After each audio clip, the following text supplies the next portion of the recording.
Let's do that.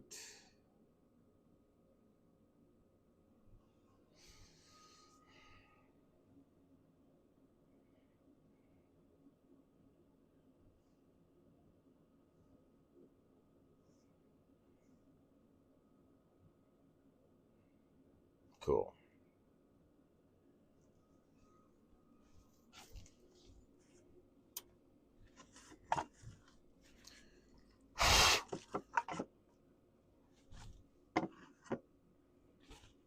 I guess I need that.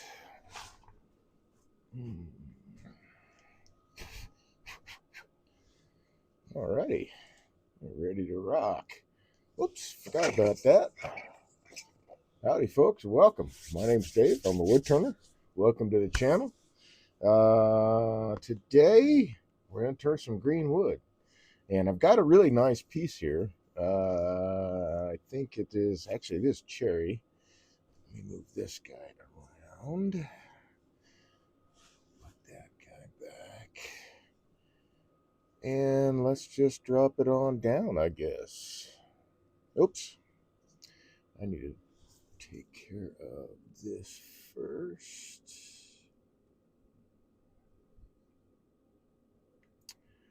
Let me double check that guy. Okay, very cool. Everything seems to be working. So I have this nice piece of cherry. And it's basically crotchwood. It's a main branch with a smaller branch coming out. And this is it was this side I just cut short. So these were matched off a imaginary center line I made. And because I want to capture like as much of that figure in there as I can. It should be very interesting. So anyway, I want to double check, we'll do a assessment of the wood as we go. And I need to adjust this a wee bit. Not so much. Whoops, forgot about that guy. Maybe we'll want to turn that off. I really only need one. If I'm going to I may hollow this out. I don't know. It's a nice sunny day today. It's chilly as hell, though. And I'm surprised how chilly it actually is right now. But the inside of the garage has been in shade all day. I think it only topped out at like 32 today, which in the sunshine and I reset a post today for a mailbox, but in the sunshine I'm doing a little bit of work, plenty warm. But it's kind of chilly out here now. All right, so do a little assessment. Started tearing things off first before I do that. I see this is the edge that I cut off, and actually I want to change. There we go. Because I think this will show up better. There is I believe that's probably bark inclusion. I'm not really sure what's going on here. And there is bark inclusion here, as well as some figure. And it looks like there's bark inclusion here. So I'm going to run into some bark inclusion in here. I need to pay attention to that because I want to have a wood bridge everywhere between every single bark inclusion so that it doesn't fly apart on the lathe. I don't want to take away any wood bridges. So when I get this down to size, I need to pay attention to what's happening to these as I go. So that's one thing. Next thing is I do have some cracking going on here, some splitting. This is a pretty green piece of timber, fairly green, I should say. It is probably going to be a pretty piece, but it is fairly green timber. It's actually, when I took I took the bark off this side and then took off because there's some branchlets here and there on this bend. And then I cut a little spot with a chainsaw that I could get right down to timber here because I tend to put it between centers here in the crook and here in the bend. Um, or maybe that's the bend and that's the crook. I don't know. Anyway, I should see some really nice figure all the way through here and some here. And I'm hoping these bark inclusions turn into something kind of cool. But like I said, I would just want to keep as much solid wood contiguous as possible. It's okay if I've got bark inclusions as long as, I mean, I've had cherry burls.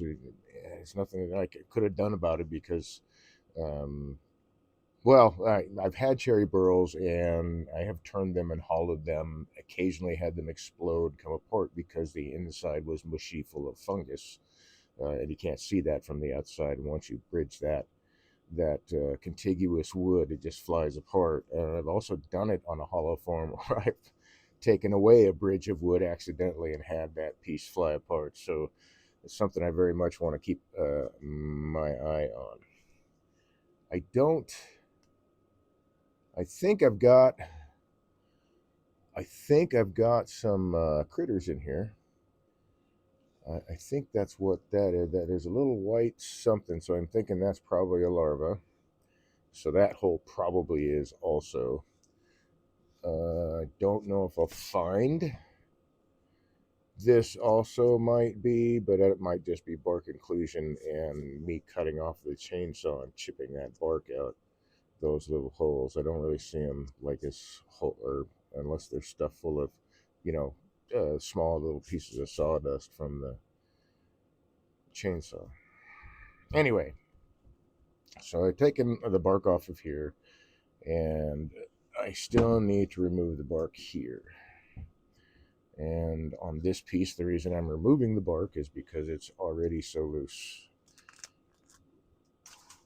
And I want to take off all this stuff because as soon as I start spinning this piece around in the air, all that stuff's going to come flying right off. So it's a smarter idea to, in my mind, to take it off now. Get rid of these little branchlet things sticking out. And I can see there's some, I want to call it sawdust. That's a beetle has gone in through here, and that's what all this little dusty stuff is. Yeah, see that just comes off so easy.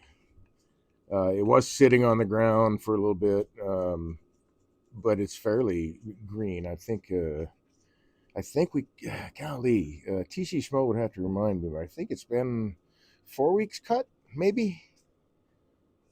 When Mark Gardner came to town, I think this was a piece that was set off to the side in case we needed more for bowls. And I thought, turning 2 bowl halves out of this would look phenomenal. But then I started thinking, yeah, but as a hollow form, it might look really flippin' cool too. So that's what I'm going to do.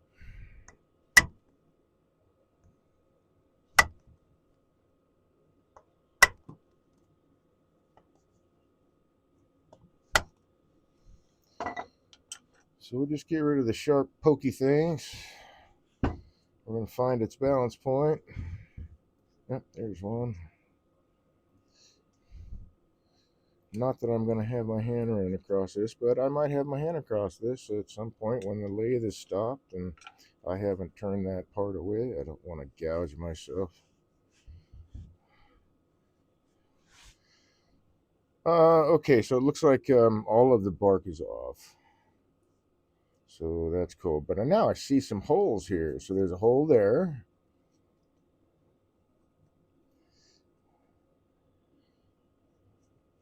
Okay, maybe I'm just seeing one right now. I thought I saw more than one, but it's this really wet cambium layer. It was dark and, in a small, like that, in a small spot. I'm expecting to find more holes. Yep, there's one. It's just been kind of filled with bug poop. Can't can't really see how far. Anyway, while we're turning this, I guess we'll find some bugs. Yep, there's one. Maybe, maybe not. No, that one is though. And we will be expelling some bugs from the premises, apparently, or some beetles. All right, one of the so all the bark is gone. That's yep, we're all good. So what I want to do is I want to. This is going to be the bottom, so I'm setting that on the tailstock. Part of the reason is because I've got bark inclusions here and a wider tooth on the headstock than I do on the tailstock. Tailstock is that wide. So it'll hit more contiguous wood here. And I can find the balance point. And actually, I need to extend the point on the live center.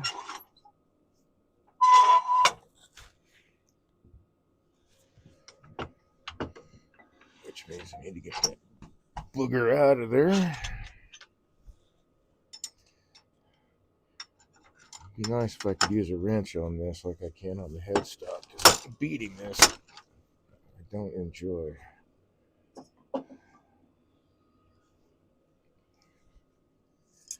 Okay. So we'll bring that point out a little bit more.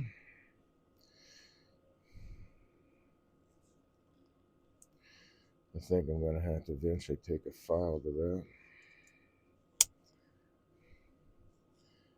You know what?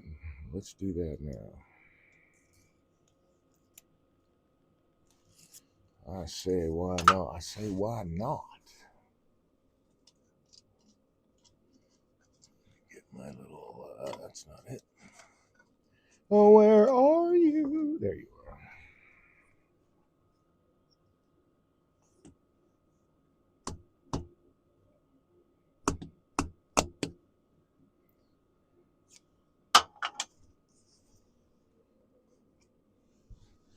Yeah, let's do that. Let's clean that point up.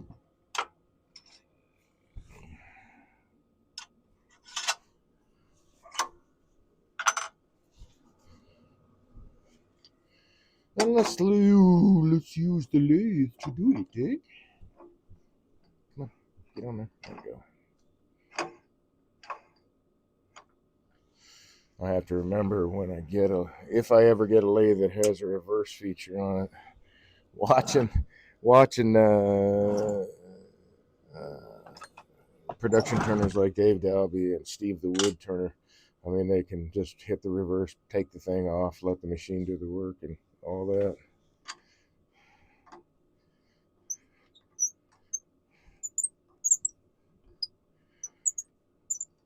I'm sure other people do the same thing. I don't have that option with this lathe,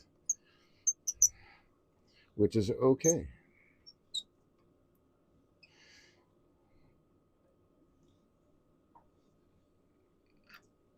And I think I'm fairly sure their lathes will go slower than mine. My slowest speed is 400 RPM-ish in that window. I haven't actually tacked it. It's just what the literature says. You know, maybe I don't need this. Come here. All right, let's see. How about a nice, happy yes? Mill file. You know what? Let's get that straightened up first, though. Dave should have thought of that. But I sure thought it would go in there straight.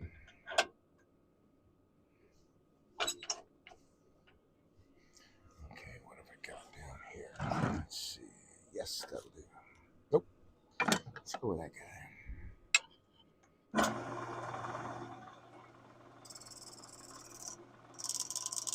Hello. All right, so that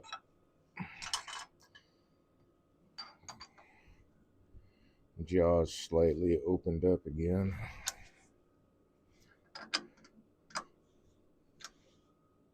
do try to pay attention to that with this guy.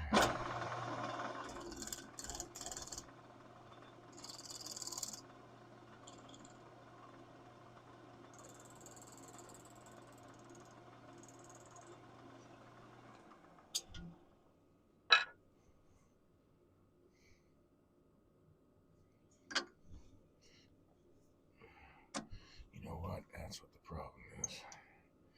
So it's got a flat side to it, and one of the flat sides is hitting one of the jaw teeth. See, that just doesn't.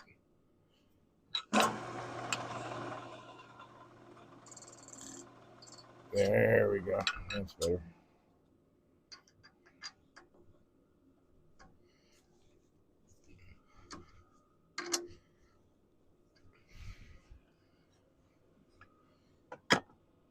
Okay, I'm going to need that key. This is in the way. Oh, come on now. That was running true. What gives here?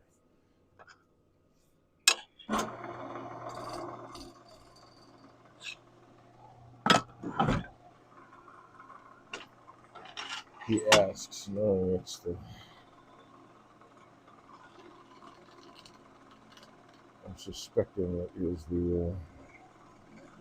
there we go. Shut jaws.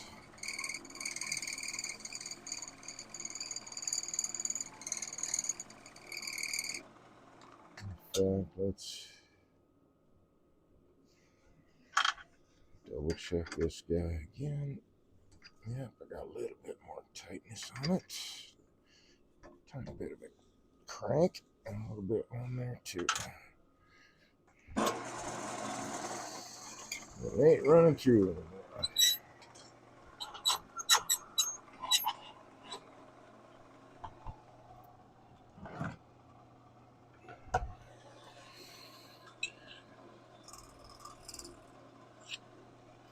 So I think I'll keep this guy out.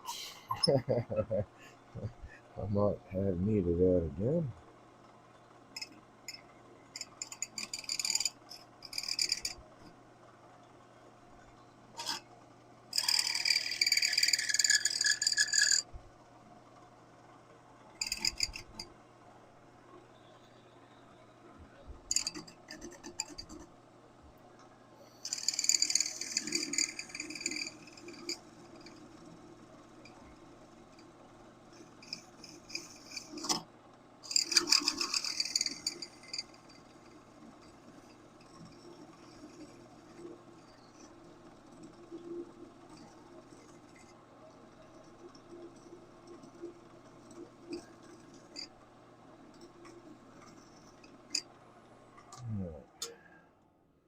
That should be alright. It doesn't have to be a super sharp point. It just needs to be not flattened out.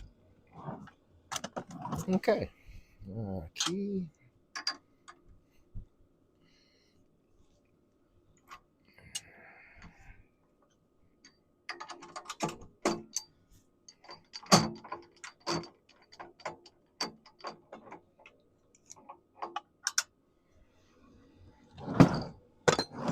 Okay. So bring that guy back. Maybe I should extend that point too, perhaps.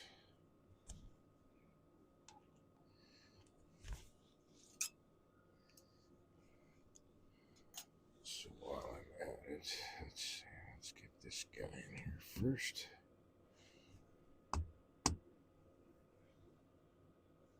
Oh, a bit too hard. I think that, whoops, that will probably do.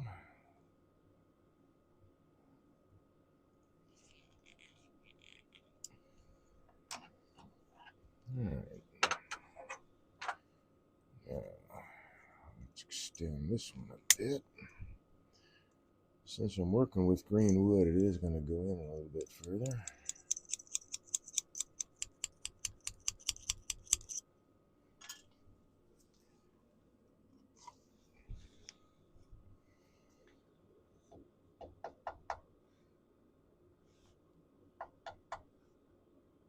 we go.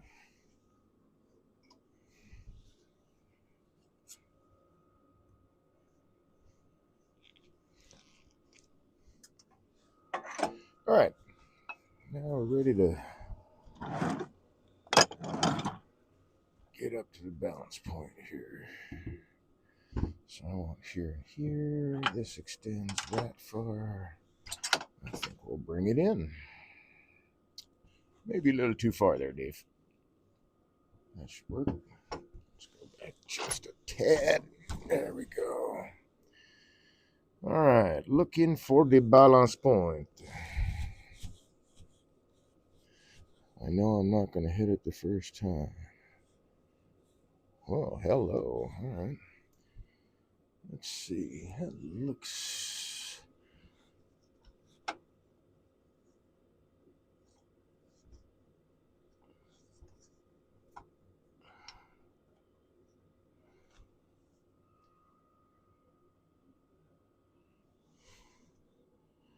All right, so I'll bring this side up a tad.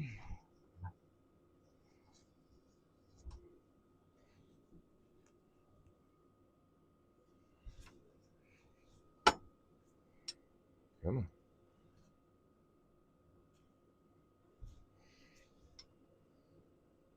I want it just resting on the points. There we go.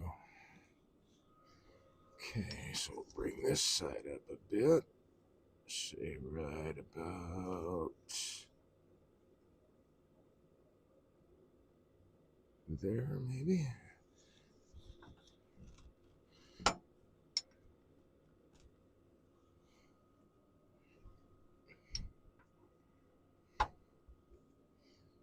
Too far.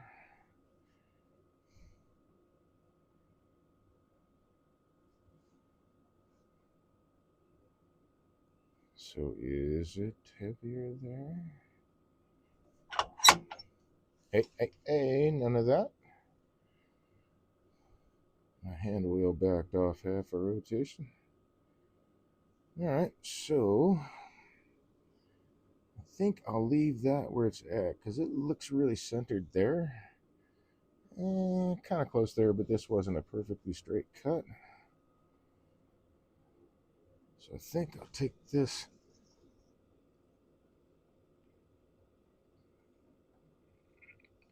up just a tad.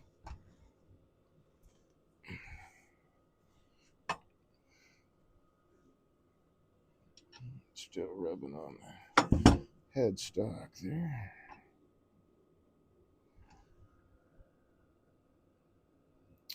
I think that was the hole I was after. Nope. And it is the one underneath it. Or on top of it at the time.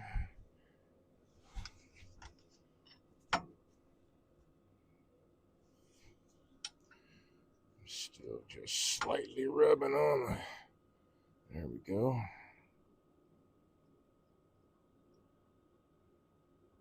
Okay, this time I'll bring the headstock up just a tad.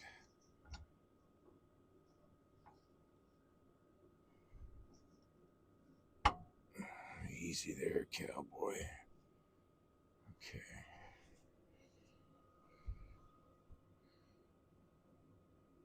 Wow, that was quite a difference, and I barely moved it. So I'm going to put it right back. Actually, I'm going to go halfway between and see what that does. But off to the side a bit.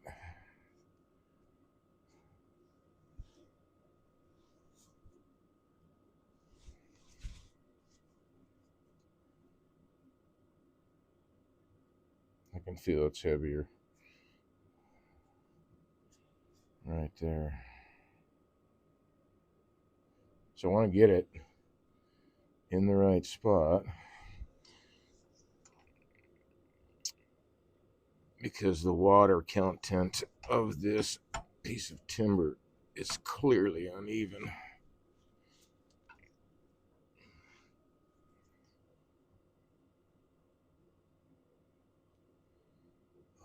are toying with me, I can tell.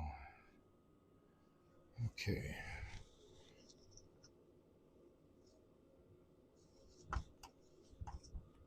There, the water's sloshing around in it.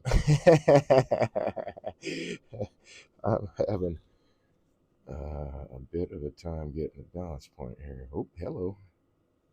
Now, come on. I did not move that much. Is it really that much of a difference?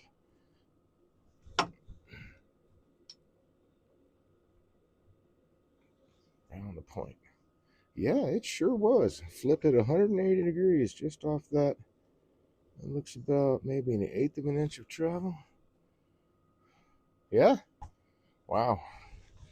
All right, let me see about splitting the difference there.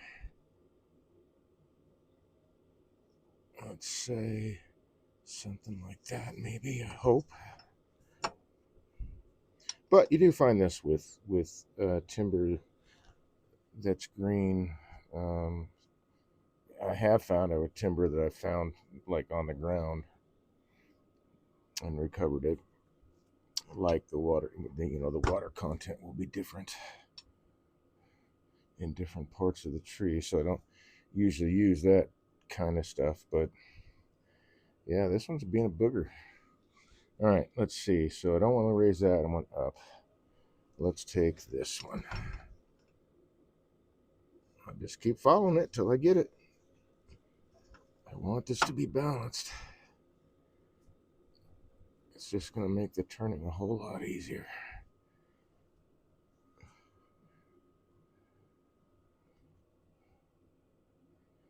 Yeah, I thought so. Let's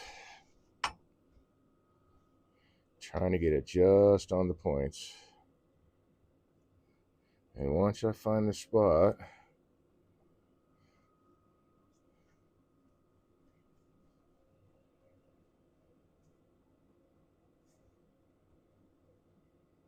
that it wants to sit at, I swear it's got to be just a minuscule amount. So let's try that.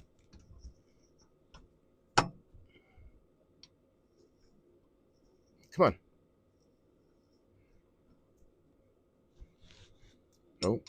There we go. That's what she said. Okay. Well, then this guy's gonna come up some.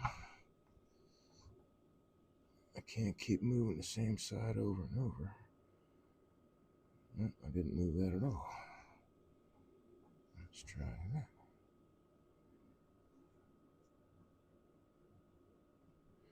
Because all I'll wind up with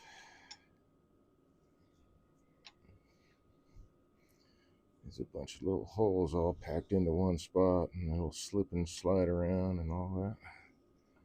We don't want that. So this might be one of those things I'm just going to have to get it close. It might just be what it is. Although that is not quite even like close. But I wonder if it slipped out because there is some bark inclusion down here. And it might have. Wow, there is no flipping way. No, I moved it just ever so slightly. And it just took a big tumble.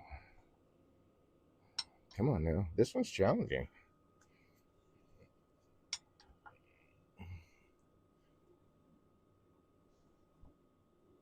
All right, so clearly that's still the heavy end. So I'm just set it right there. Hello, what was that about?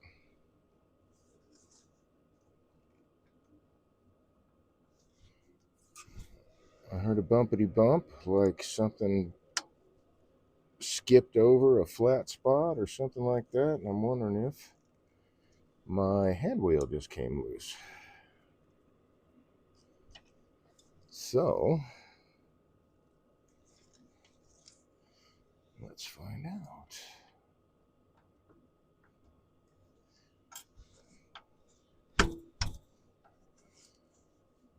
I need some light on this because I cannot see that. I have it backed off enough. There we go. And then this guy, maybe. I'll find that flat spot and make sure.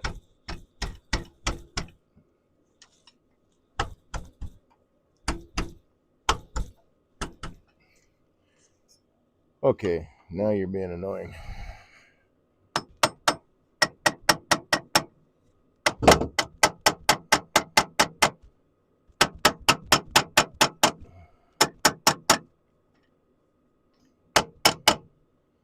I know these Allen screws, I'll just take them all the way out, and I know they're not that long.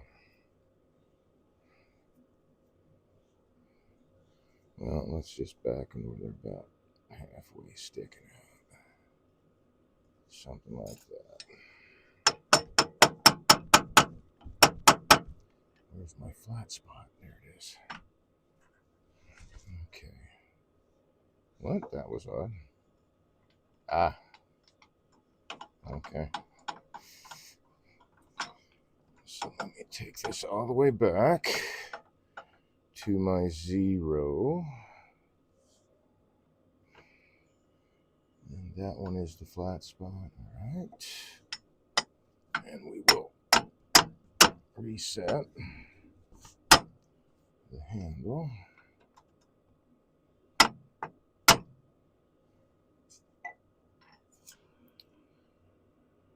Or rather the hand wheel. Tighten this guy down.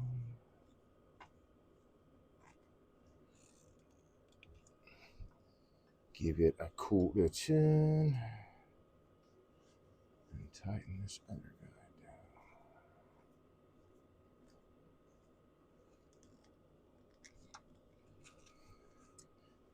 Beautiful. Okay. Let's try that again, except I actually want to bring this point out some more. Let's see, I need that down. There it is. I'm looking for that guy.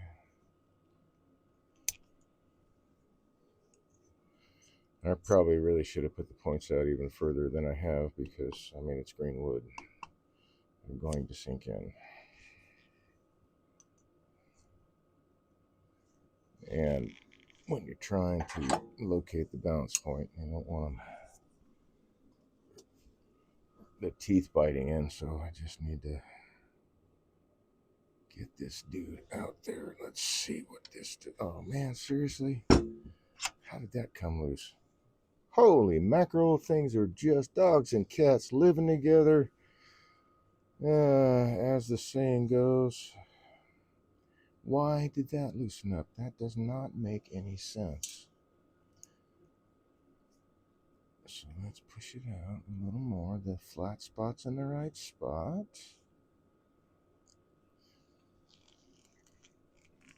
There.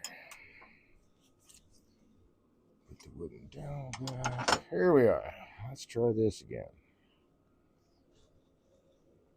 I'm thinking I'm in the wrong spot, but we're going to see that happen right now.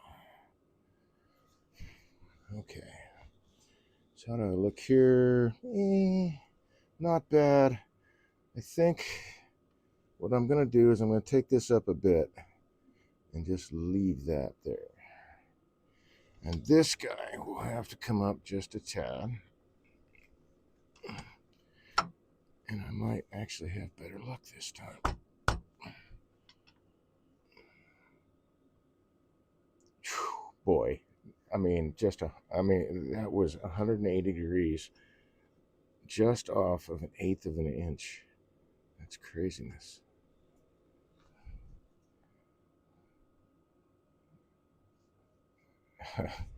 Wow.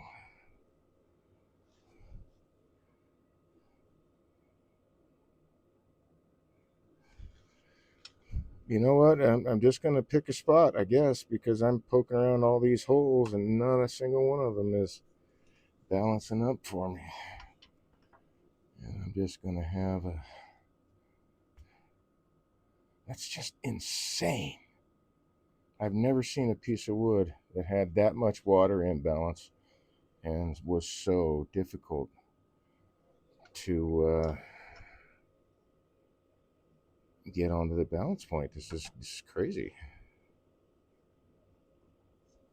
All right, I'll just go with this. Hey, now, what was that?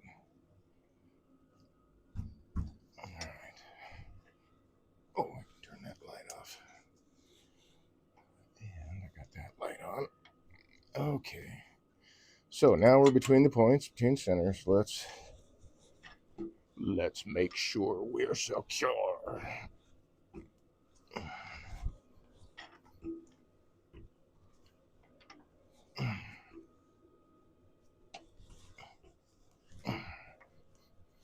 As I said, I've got some good wood here, but I do have bark inclusions that the point is sticking right into. Okay, let's go to the longer tool rest.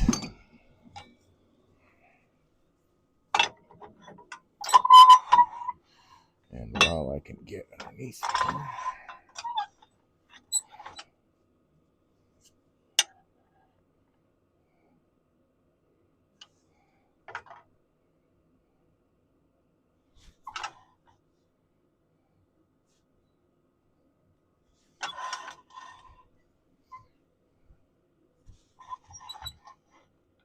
oops, that's probably too close. Yeah.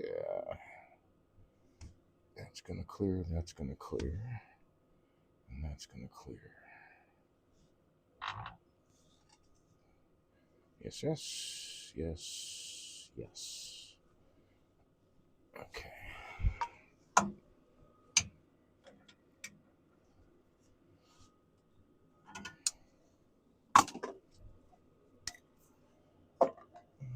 Dun, dun, dun, now we are ready to go. I think. Yep, I'm at my slowest speed. Let's see what happens, man. Yeah, not too shabby. It's definitely spitting some water.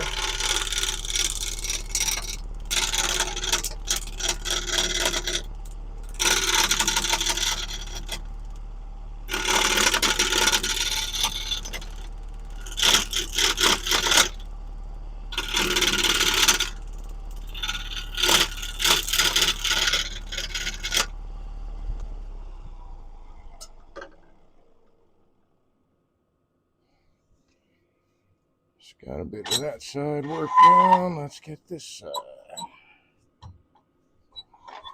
Yes, I know. I cannot be that close. Okay, that will not clear. That will clear. Check the other one. Not clear. That will clear. That clears. That clears. That clears. That clears. Okay. How did that now not clear? Come on now.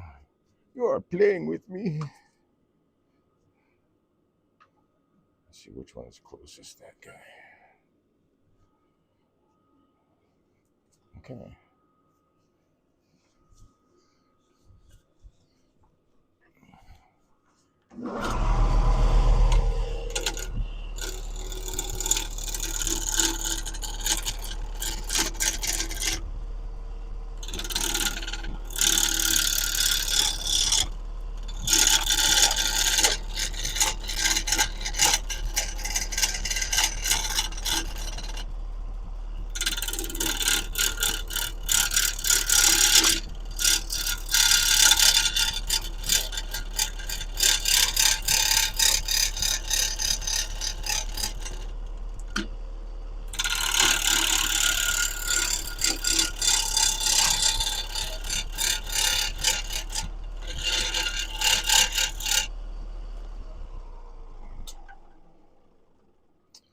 All right, I think, well, I'm really close. I can't still, oh, yes, I can. Cool. All right, so I'm just at the point where I can clear the banjo. So here you can see this. Let's go top down. Bark inclusion there, showing up there. So just really need to pay attention to that. And look at that. We got some holes there. So some critters have burrowed through. They were starting to break this guy down.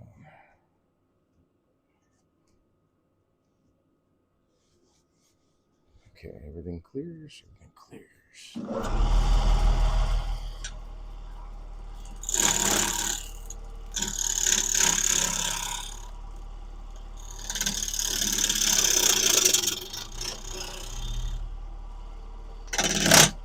Hello.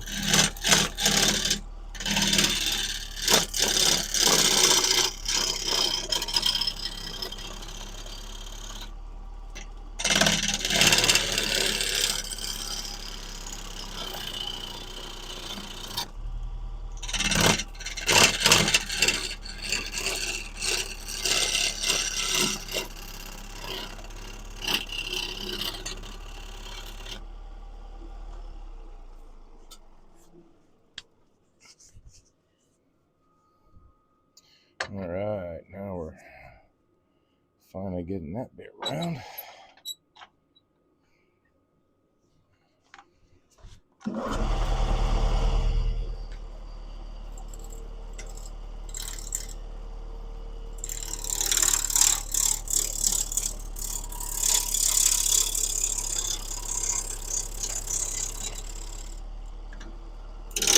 However you want to get to the point where you actually get to the billet, right? I mean, that's what I'm trying to create here is a billet in which I can make a blank.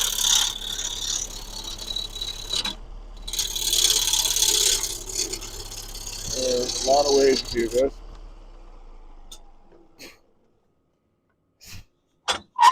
I just like turning it on the lathe because then I'm turning.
I see my camera is glitching. So let's go to that camera. Okay. So now I need to take and to make a decision. I want to open that up first of all. That looks like fungus to me. Yep, sure enough. Okay, so apparently this was cut. Well, I mean, there could have been fungus in the live tree. Definitely is live critters in here, so this tree is not completely defunct, and it's still very green in the middle. So just had a bark inclusion that was full of white fungus, which I find a lot in bark inclusions in cherry for some reason.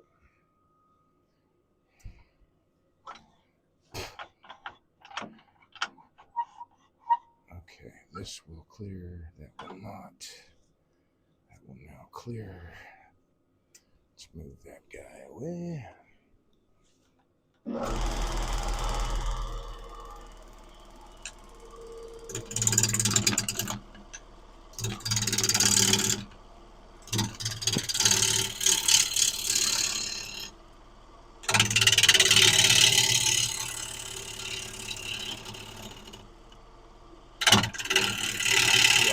trying to move in the direction that I have grain support, and with a log, it's from the outside of the tree to the inside. So I want to go this way towards that pith, or towards the middle point. But anyway, uphill, downhill. I want to go downhill with the fibers. In this case, that's what's happening. I'm going downhill where the fibers are supporting me as I come down. All right, let's move this guy over some. Yeah, that'll do. I am curious now. I'm very curious now. I don't know if that would work out, but I'm curious to find out if it would. That might be cool. If I can leave like an entire... Well, it's another thing I got to look at. Do I want to flip this around now or shortly and make this round this way and then put it back and do this? But I don't know yet.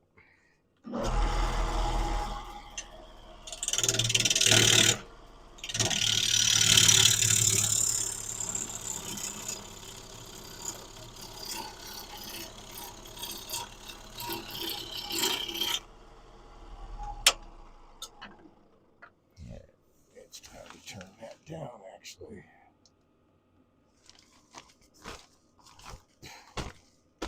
Cool. Okay. Well, another thing I now want to take a look at is, and yeah, I really do want to take a look at this. So I'm going to throw it off balance, but I want this pith, which, I mean, that's the line, to line up with this pith. So I'm about an inch off. So I'm going to lift this guy that way.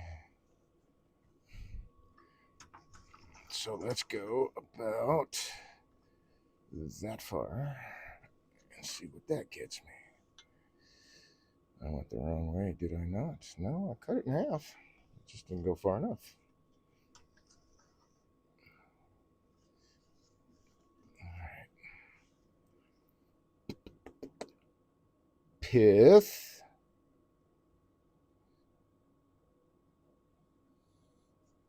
Not pith. That's the pith there. Not the pith there. It's going to take it quite a bit, isn't it? Candidurja6 said, cheapviewersstreamboot.com. Remove the space. At GN0 page 6NZ2. Candidurge H88. Welcome to the channel. Welcome to the channel. Thanks for popping into chat. I appreciate that. Hope your day is going well. Let's see. How do I wish to approach this? I'm really not quite centered there either. But now, actually, I've got something I can work with where I can draw my center here and then play around with it. All right, cool. This might get me to where I want to be, where these two piths are lined up. So that's clearly not quite center. And, doggone it,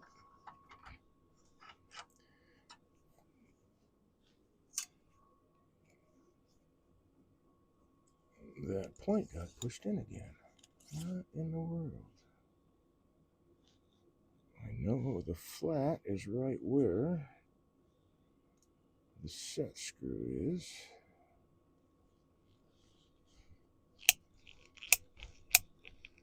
Let's bite into it a couple times. Maybe that'll help. Okay, so now I think I can probably ballpark this pretty close. MavK14 said, Hey! Salute, sir. How's it going, man? How was your day so far? Let's see, I'm going to call this... Yeah, I'm going to call this... If I can make this mark. This is pretty wet. So let's just follow the line up to here. Yes, right there. And then, whoopsie daisy, we lost our center, did we not? Math Let's put it on K14 3. said, resting up for a big day tomorrow. Oh, do tell. What's happening, man?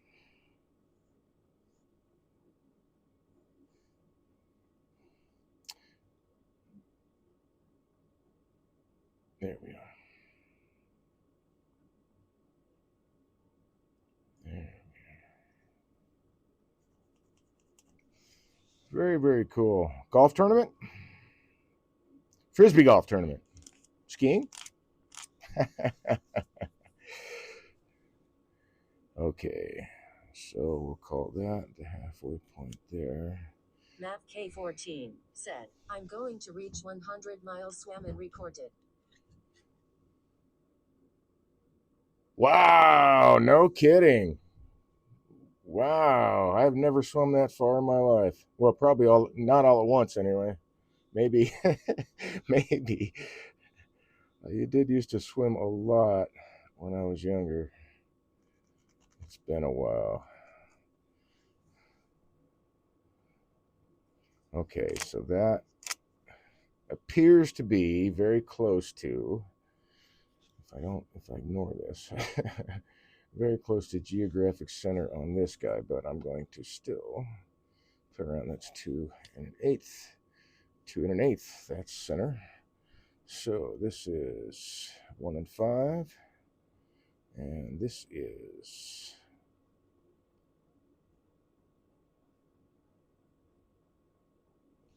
1 and 5. So that right there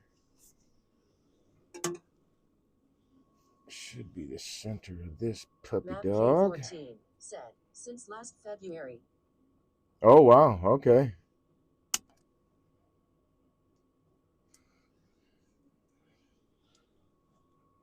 Where are you doing this? In a warm pool or in the frigid waters, man? I'm sure that amps up the.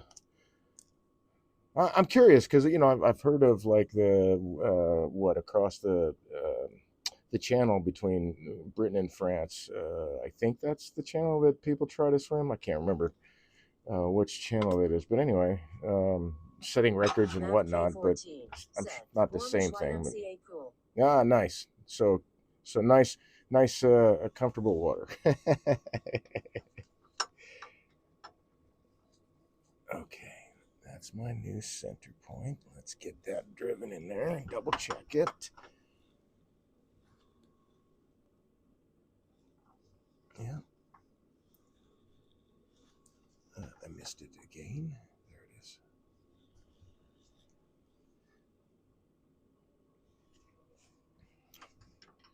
Okay, so now I can back this off a touch, I think.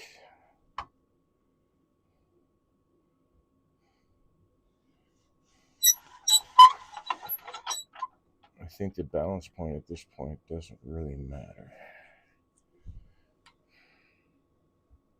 Ah, why did you do that? Why?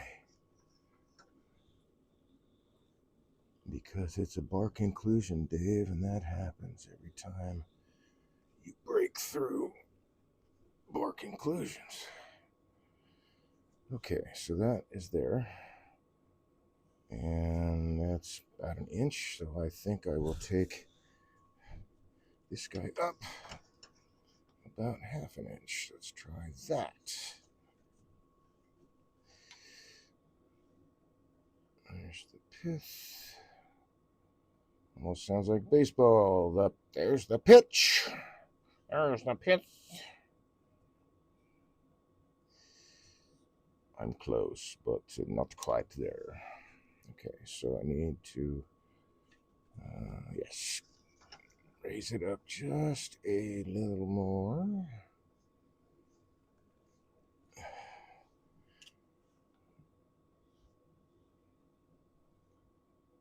And just a wee bit more.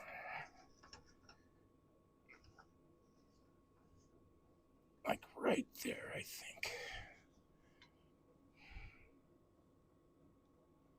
Yes. Okay. So now the piths line up.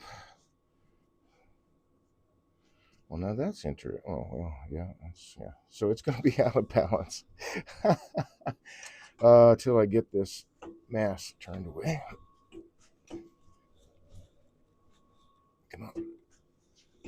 I want to make sure it's nice and secure because we are dealing with greenwood with bark inclusions, all the fun stuff, man. Okay. So she's going to dance a little bit. Not much. Nice.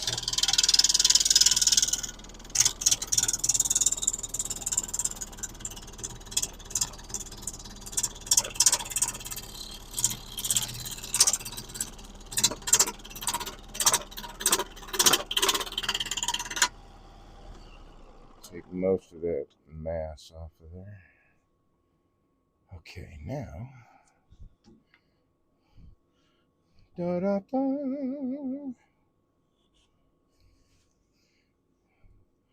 Well, they're not quite cleaned up yet, but almost. Okay, that's going to clear, and that's going to clear.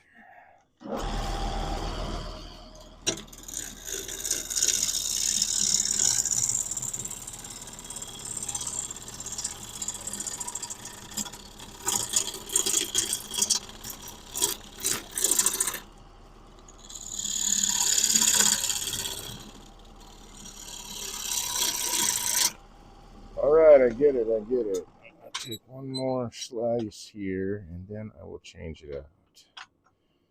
My tool's getting dull. Well, hey, I haven't used that wing in a while, so.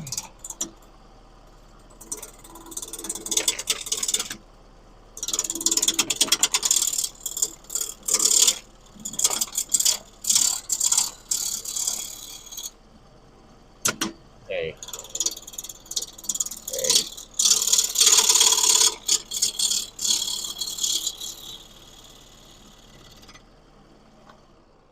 Okay, let's see how that looks. Nice. I could almost carve handles here. That might be cool. Got a bit of a, I don't know, maybe that's a split. Might be a split. But I might be able to use that for a handle, maybe. That'd be kind of cool if I could pull that off. Have a handle the jug, hollow form, whatever. Okay, so now we're still not quite. What in the world?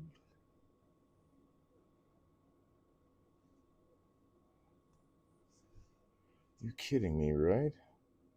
That's funny.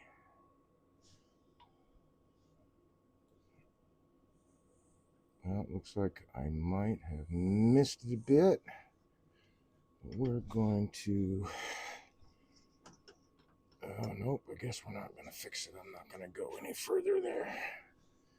So they'll be close. That might mean, which would be kind of cool, though, even still, that that's the top. Might mean that.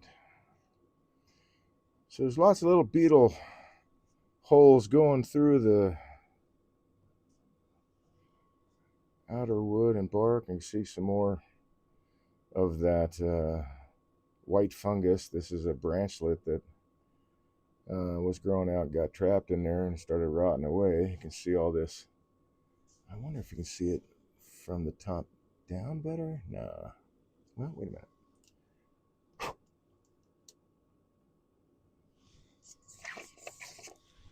Like that, maybe?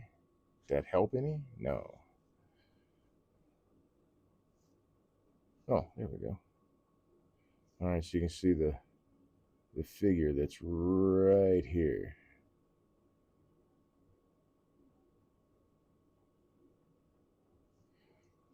No, it's not something I'm like working to save. It's just that's what tells me this is not just a bark inclusion. That's actually a branch that was growing out of there. So that's why you have that compression wood growing around it.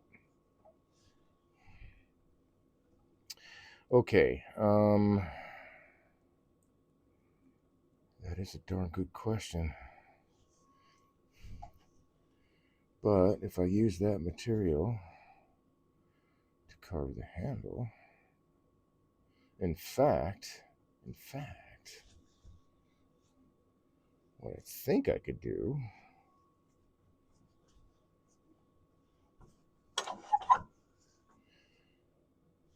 let's see, I'm looking at this bark inclusion stuff here. It looks like, even though it is slightly curved because this was a curved piece of the large branch, it's a little bit more out this side than this side, but it looks like it travels straight through. What I'm talking myself through is how much material I have around that bark inclusion that is solid, because I'm thinking about rotating this 90 degrees and turning that off, which will help me kind of define this handle area. This handle area, and how I may have to hand carve that. I don't know. I don't know if that's going to work out, but we're just going to play around with it, man. All right, so we're saying that's potentially handle material.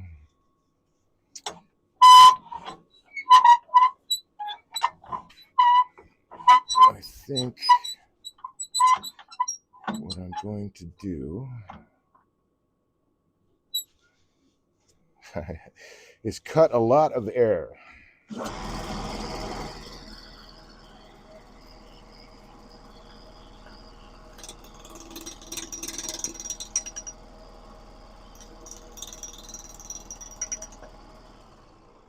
Clean that up.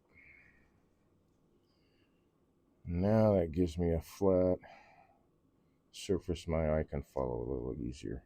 So yeah, if I turn this 90 degrees, I'll have that shape on this outside, or on the sides, and then a different shape on the other. Yeah, that might be kind of cool. All right. It will be interesting. Do I want to do it by balance points, or do I want to do it? Do I want to do it by drawing the lines?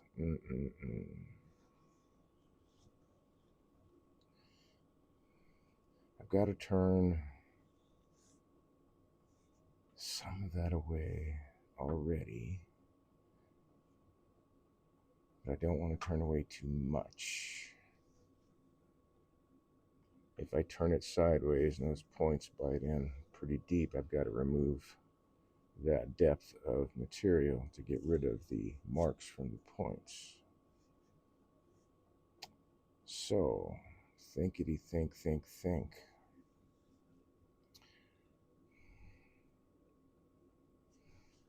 I've got to decide where my top and bottom is. And I was going to say this is the bottom because that's all bark inclusion. So, you know what? That's what it is. This is the bottom.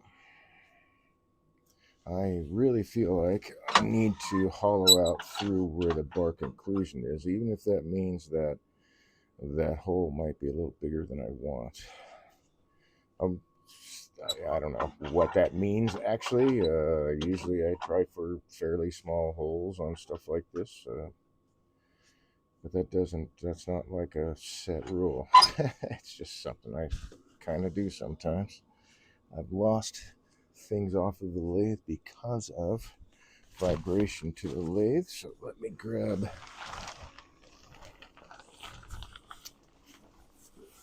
those two tools. Yeah, this may not be like, one of those kinds of hollow forms. I don't know. Kind of playing around with what the wood dictates. I think it'll be a really pretty piece. Oh, you're not diving. Oh, you were going to, though, man. The two chucks that were just on the edge of falling off into the back there. So I'm going to move these down here. Okay. So, hollowing this, I need some kind of tenon for the chuck, actually. Although I could use a glue block. Let's see. Let's open this up or flatten this out and see what we got. I think I might be too low. Nope.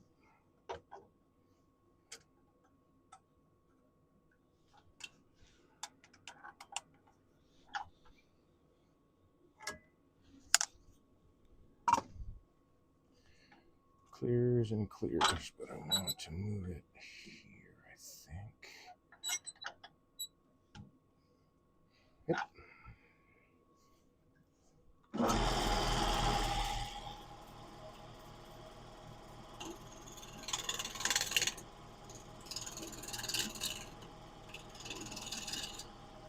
Still on the outside of the tree, so I'm cutting from the outside to the center. Where my support is at.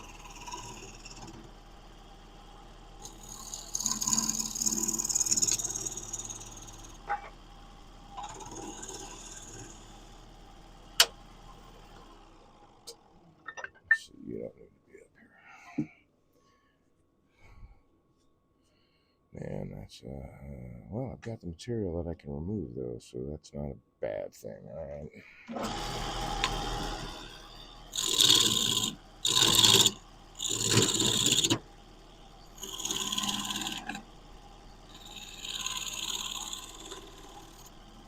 I forgot you warned me. You warned me that I needed a sharp tool.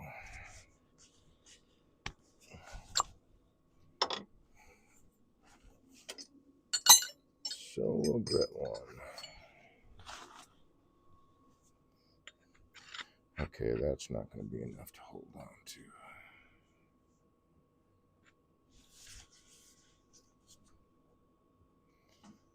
Nope.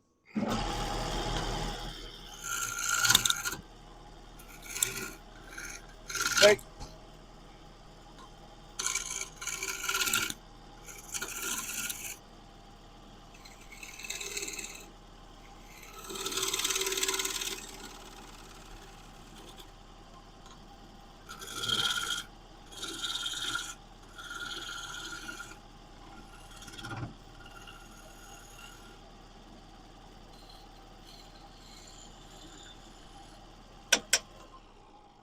Is that enough to hold on to? Yeah, it could be. Lost my tool handle again, or a tool handle again. Now I got it.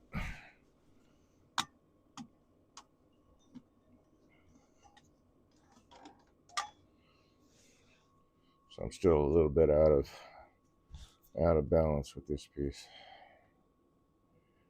Okay. I'm still getting a little bit of vibration, but it's really wet here, really wet right in there. Definitely wet on all that side. So you can see the water's just centered in different areas around the piece. Okay. Yeah, I think, let's see, I've got enough timber to get in there, so I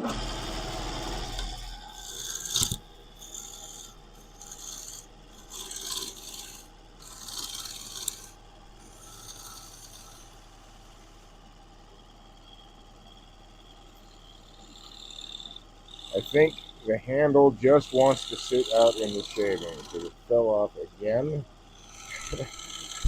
And it's the only one that's, oh no, that's gonna fall shortly.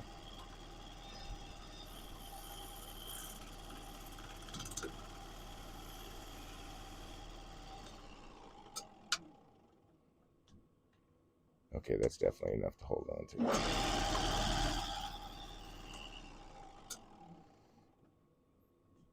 Yep.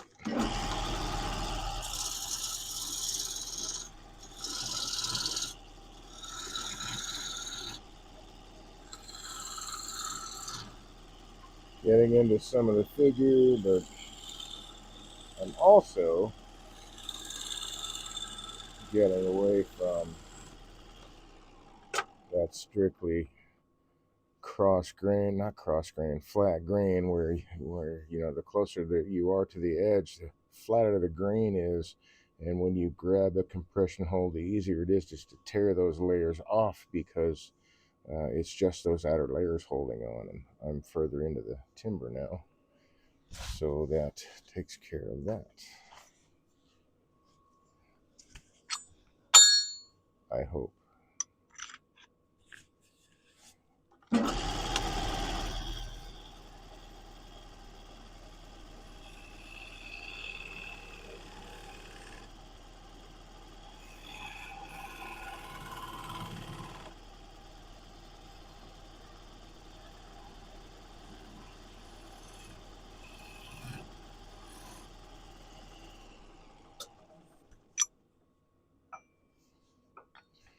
Okay, so that part is finished. Now I'm pretty much locked into an orientation. And that would be the orientation. So let's see. Let's bring this out some. There's a critter that just got cut in half. I'm sure there'll be more.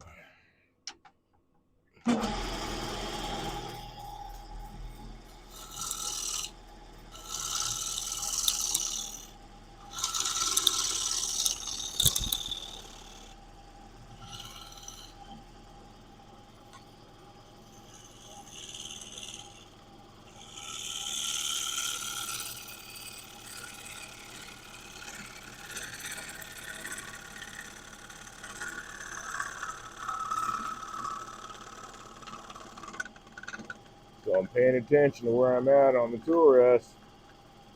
Getting really close. I don't want to go off. So I'll start my cut there and move my tool rest. Which also means I need to move move the banjo, but I still need to get the tool rest moved too. So I think I've decided not to flip it 90 degrees.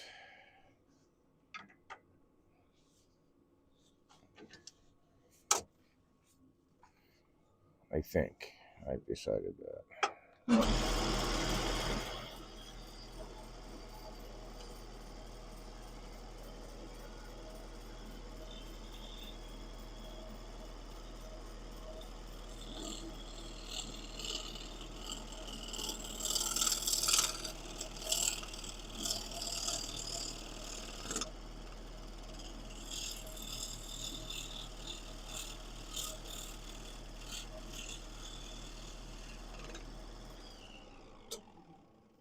Alright, how are we doing here?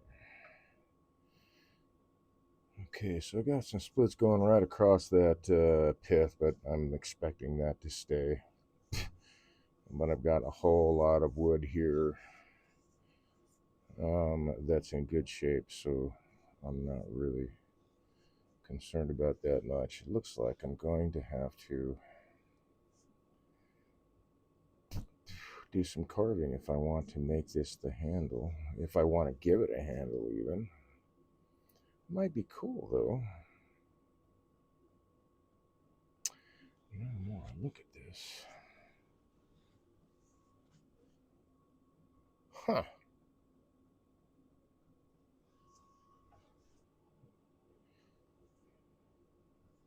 The more I look at this, the more I see it could be kind of a cool little picture. With this being the pour spout and that being the handle. Or place that I would attach a handle. Something like that. I don't know. Let's go a little bit further.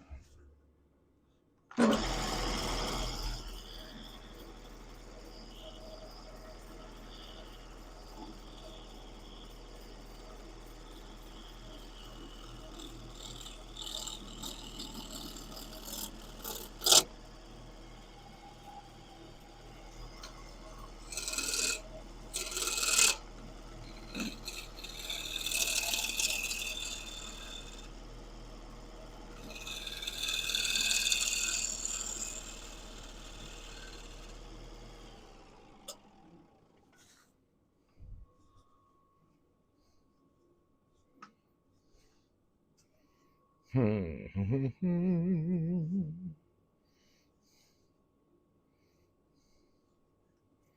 don't know, that might could be something.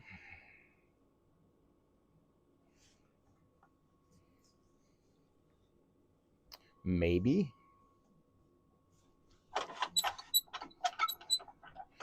And then I could leave like all of that natural edge. How cool would that be? And clearly, it wouldn't hurt for me to scoot over a little bit. But it's really just this little bit here that's not matching up. All of this is, I mean, it's a little thinner than that, but it's showing up at least. But it could kick it that way just a bit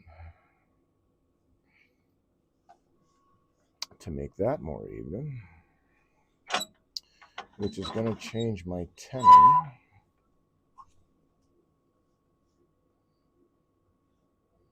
But wouldn't be a negative. Okay, let's see what that would look like. So what I'm thinking is,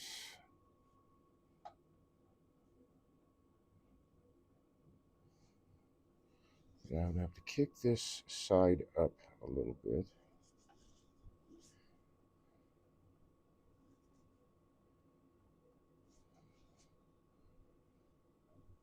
Maybe quite a bit. Let's see, I got that there, so that's that finger. That is that right there. So that's quite a bit of difference. But it would even things out this way too. Although, let's see where the piths lie. Pith is a little bit off center. So and that would mean I would move it this way, and I don't want to move it that way. Okay, we're going to, I'm going to raise this side up, man. I mean, it's not a bad thing to have a natural edge.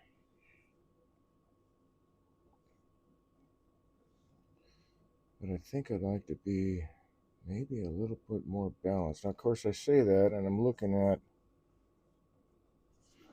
where I'm cutting the tree, and that width right there is really close to this. I mean, I'm really, you know what? I guess I'll leave it. All right, so we'll play with that. We'll leave that alone. Yeah, all right. I'm always shooting, to see if I can. Yeah, I want the best piece I can get out of a piece of timber, and um, so sometimes it means just looking at things a couple times more. Okay, so do I want it that wide? I don't know, but I do want to bring this around some more.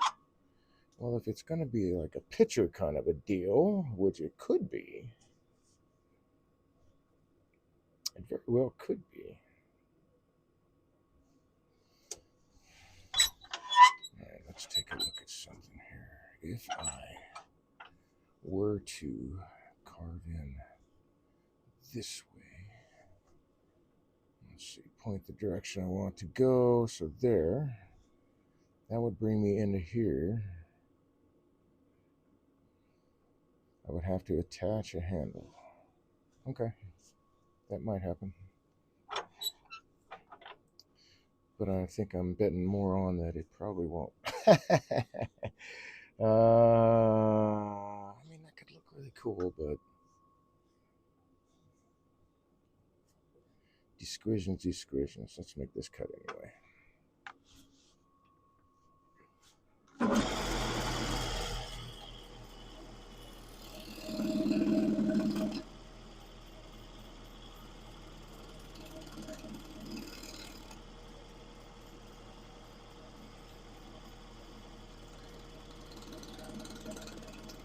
Because even if I make it a hollow form and not that picture, a different type of hollow form, picture still a hollow form, I guess, I still would have to remove that one way or the other. And to make, there we go, so I can carve in here and give it that shape. You know, actually, no, I don't want to do that. I don't know. Let's. I'm going to play around some more. This is a little interesting. So I want this here. Oh, a little bit more.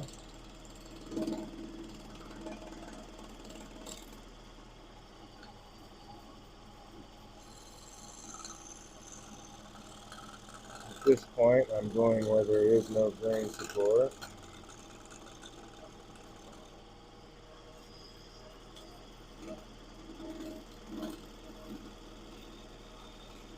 Which is why you weren't seeing the shavings that you were seeing right there. Okay, that's giving a little bit more definition. So maybe you can see what I'm seeing here. Kind of, sort of.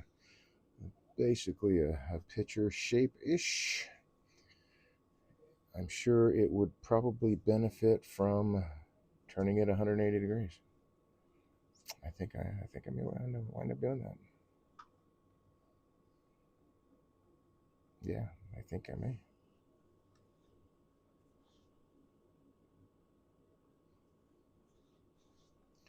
All right, let me get this shape defined a little bit more, and then I will do that.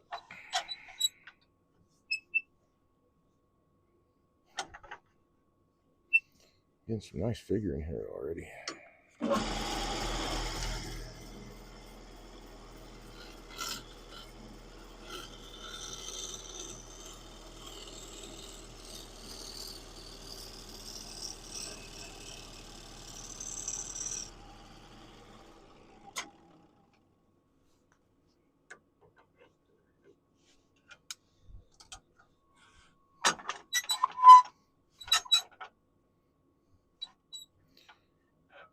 Swimming 100 miles. I'm impressed. I'm impressed.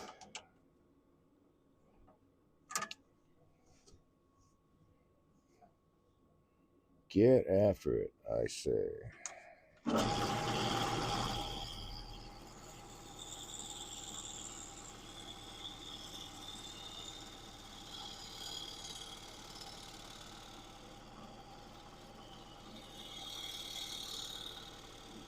Gonna say, I hope it wouldn't be like Lake Superior. That's a mighty cold lake, man. As I'm sure you well know, living in Wisconsin. There's also Lake Michigan that's accessible.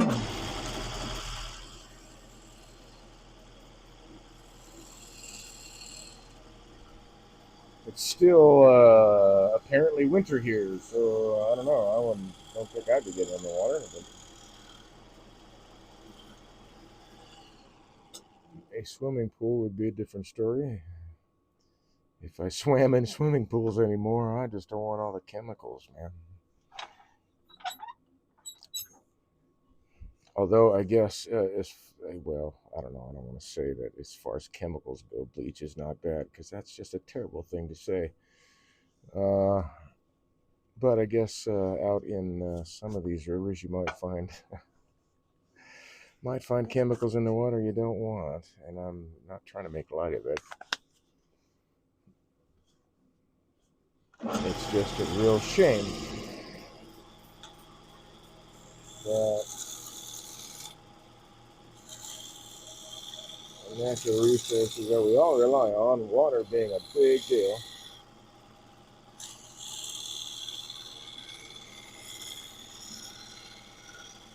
somebody said was not a basic human right, which just blows my mind.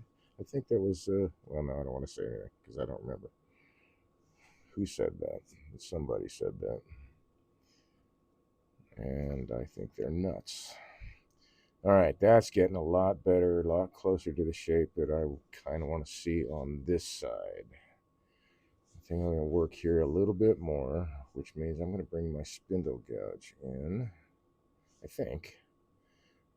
I don't know. Maybe a scraper might do a better job in there. I don't know.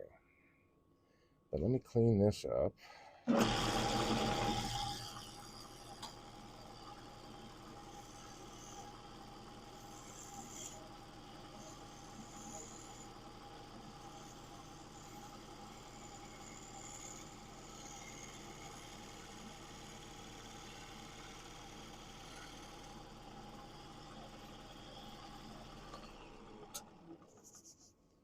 Oh man, it's such a nice surface. Cool. Alright, now the rest of it all comes from this side. Actually, I don't think that I need. I do kind of want to go further in. So I guess I will.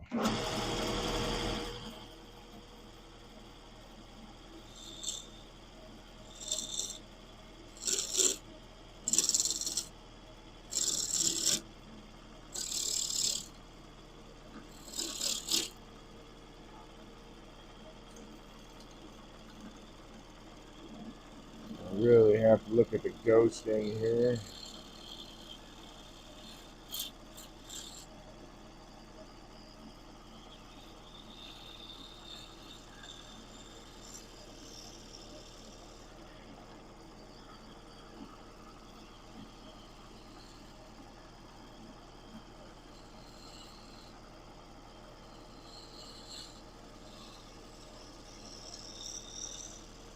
Ah, that was a nice cut.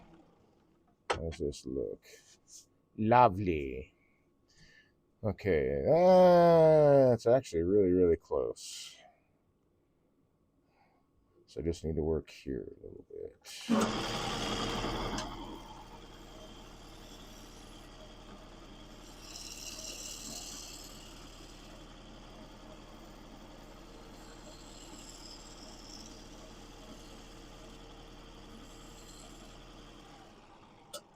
It may sound weird, but the vibes I'm getting, it's not like what's in my head necessarily. Okay, there's another critter who has been chopped up.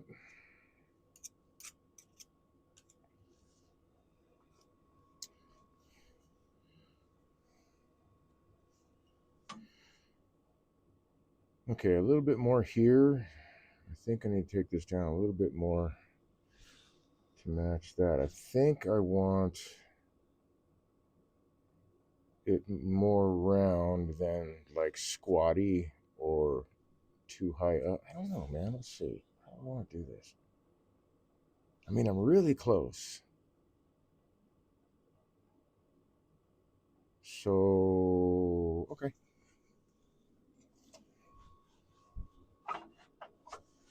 Is that going to clear? Of course not. That will. So let's rotate this guy around here.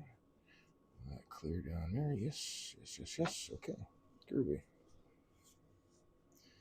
All right. So a little bit more work right in here.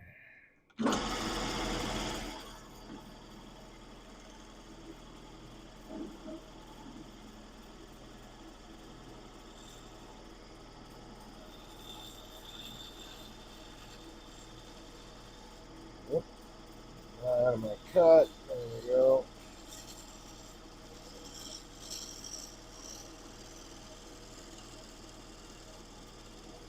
Something more like that. Yeah. Yeah. Yeah, I think that's it. Yes, that's it. Okay, clean that up.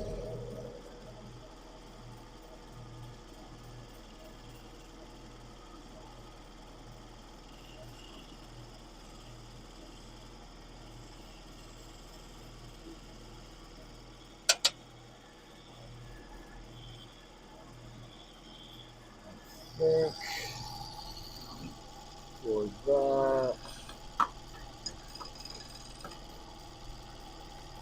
Yeah, come on. Bring these guys out.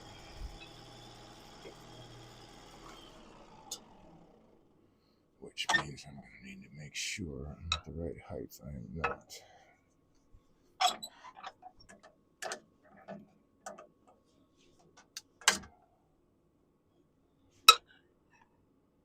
That's better.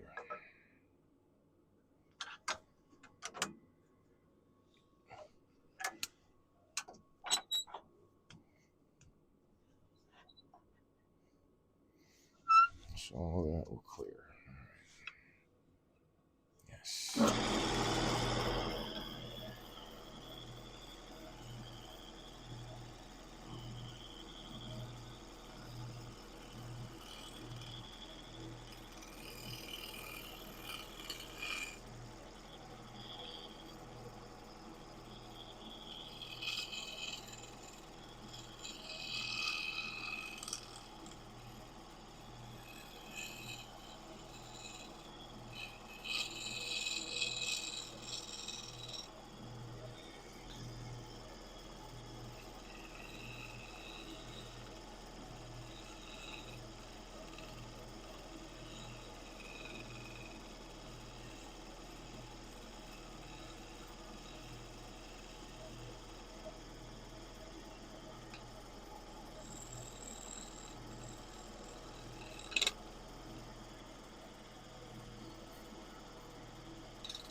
Bobbing and weaving so I can get the right light to see the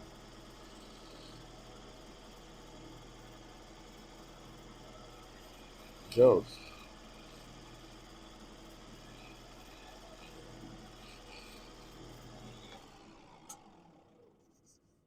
Yeah. Yeah, that'll work. That's the shape I want to have, I think. Or the shape that's coming to me anyway. That is the guy. Oh, I don't take this anymore.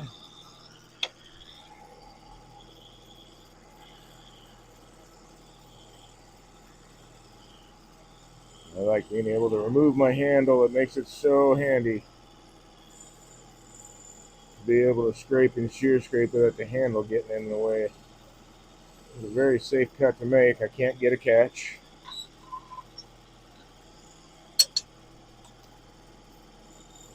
Even if I turn the top wing into the wood like this, no catch.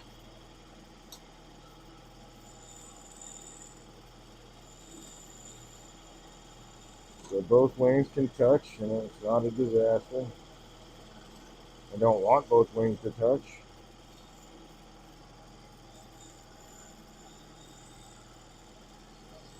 because I won't get as clean a scrape as I would like to get.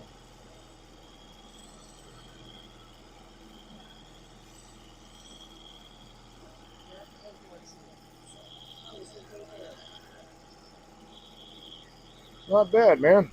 Not bad. I got to spend some time out in the sunshine, even though it's chilly. But it was sunshine, dude. Like, I think I forgot what it looked like. I've seen pictures. There's that handle again. Golly, man, why is that particular handle always dive on? And now you get to spend some time turning. So yeah, I think I'm doing all right.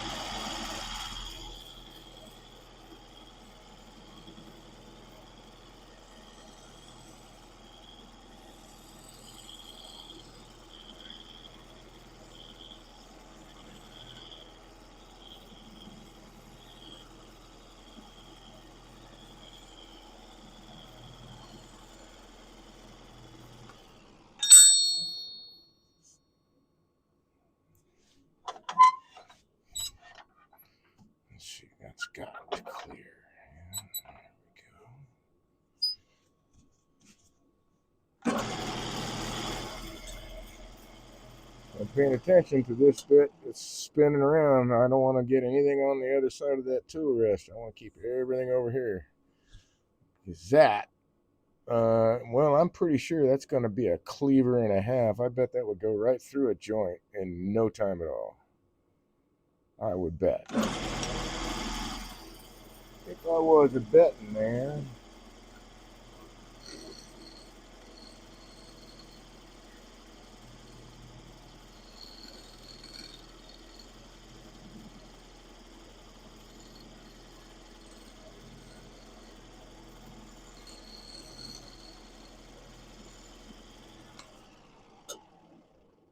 Now I can move this over here. That's still going to clear, yes. And get closer here.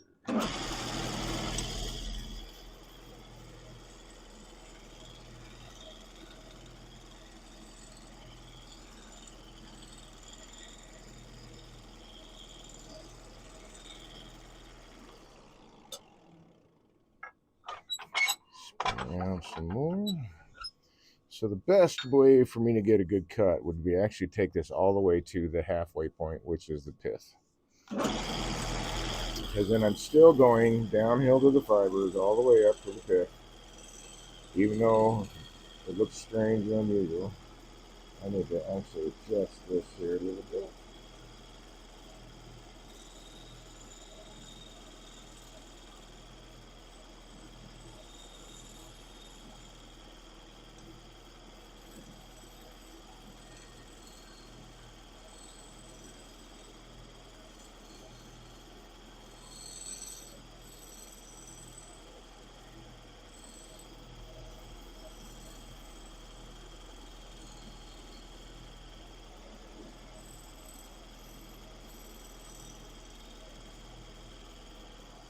I'm not taking off big shavings. Actually, I'm not taking off big shavings.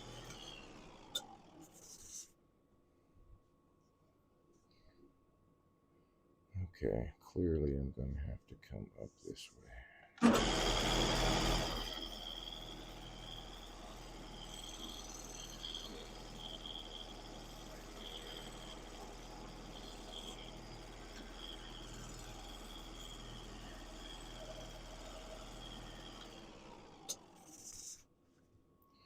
Okay, there we go.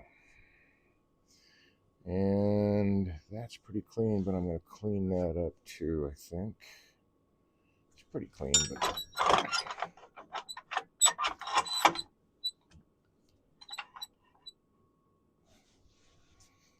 that's going to clear.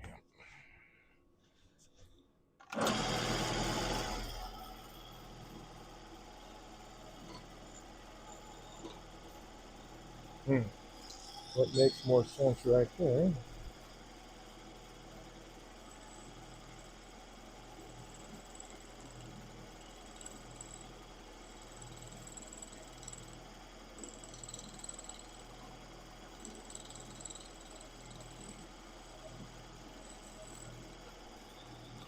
There's a little bit of shear scraping with my negative rig scraper.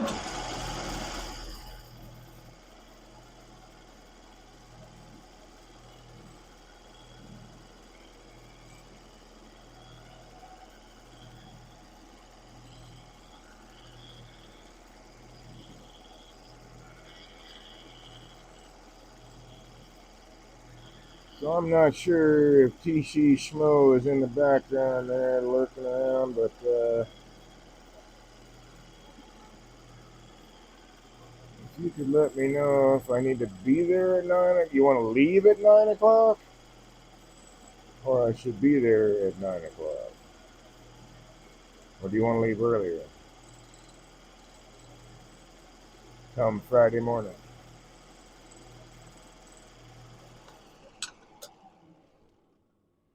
There we go. Now let's get that little bit.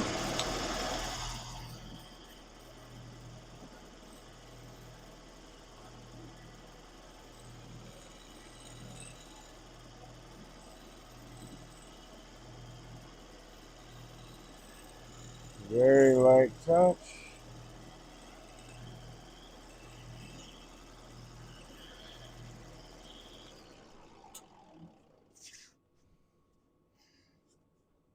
And then just a wee bit up in here.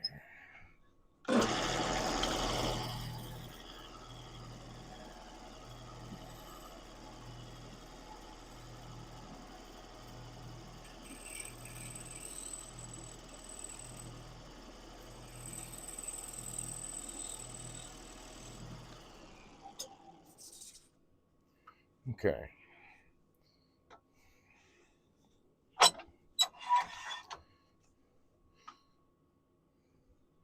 I like the shape of it, even without turning it 180 degrees.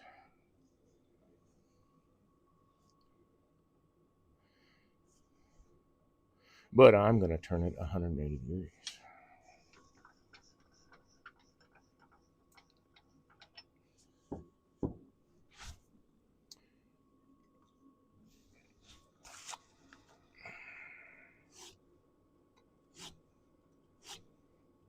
Hey now. Don't dream it's over. Hey now. Hey now. When the world steps in.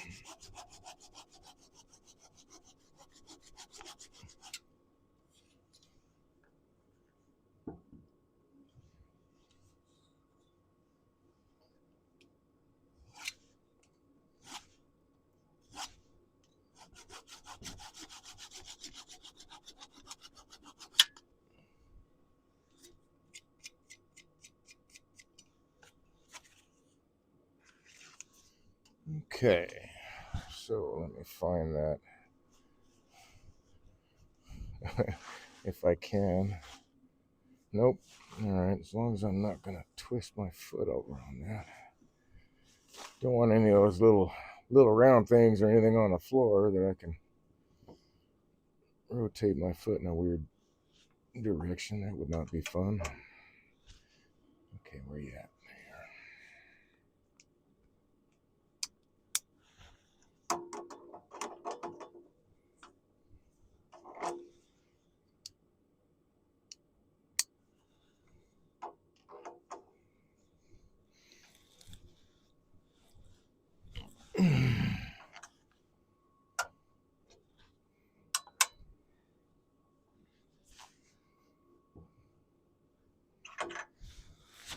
Yeah, and then I could carve like I could.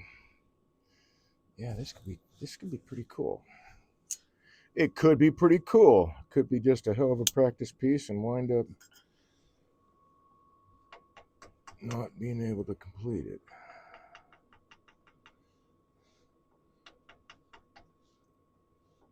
But that doesn't mean that I can't hold on to it if it flies apart and use whatever's in there. Whatever's left, who knows, man? It might even make a good resin pour, perhaps. Okay, that's that guy. I'm gonna remark this.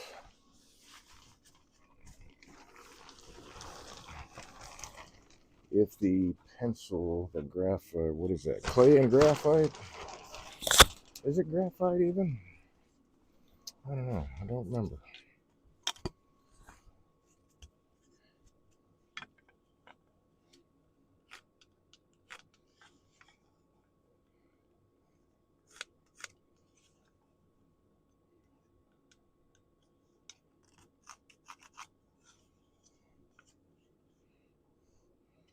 Say the word graphite, it reminds me of my college days working on graphenes and solar cells. That was a long time ago. Okay, come here.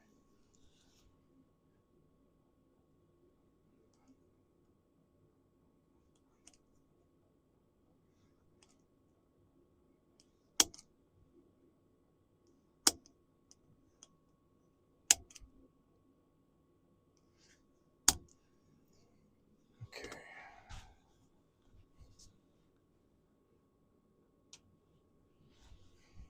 Whoa, easy there, cowboy. Come on now.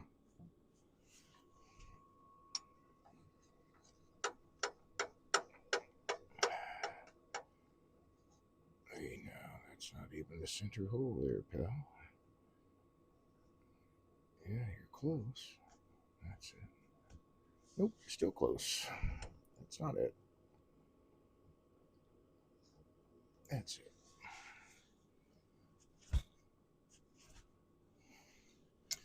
Okay, so that means that is actually the center I need to work from. Yes, okay. All right, so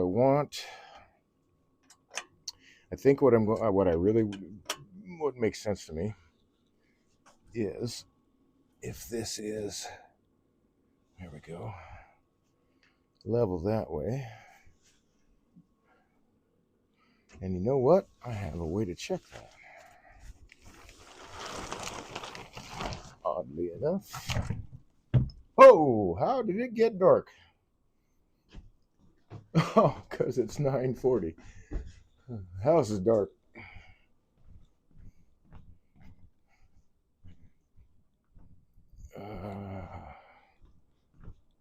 There's that will be that light switch right there.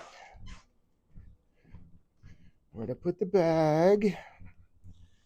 There's the bag, and that's the tool I need right there.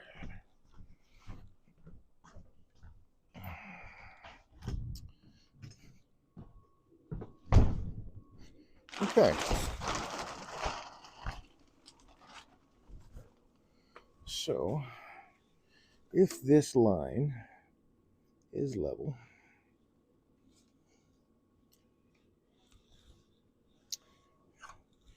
let's not assume it's the same distance. That is 3/4. That is 3/4. That right there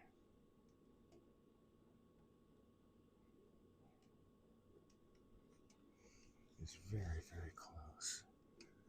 So I want, let's see if I hold it this way.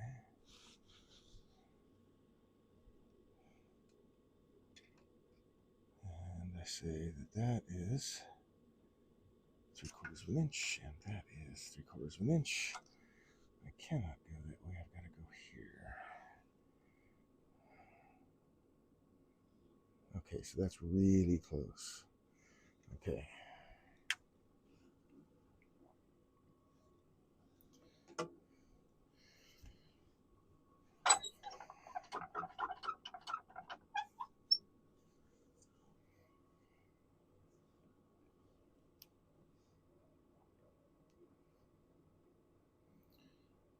Oh, and I also need to find a center point here. Let's say, we say that is there. That would be 1, 2 3/4. So if I bring it out 2 3/4 here, and this is my center point for this axis. Let's double check that. 1, 2, 2 5/8. 1, I didn't mark this other side. 1, 2,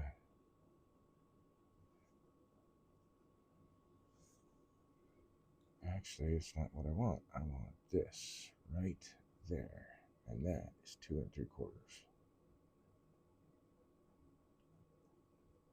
So 2 3/4 here. Now let's bring it over to this guy.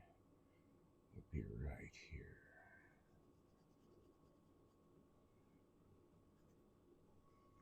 So this is my center line this way. Do I have enough eraser to get rid of that? Okay. Okay, so I can draw this line now. In theory, I can get it all the way around.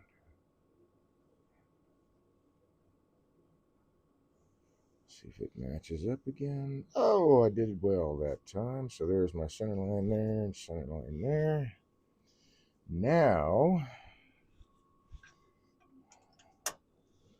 start from here. I want to go 3 clicks. 1, 2,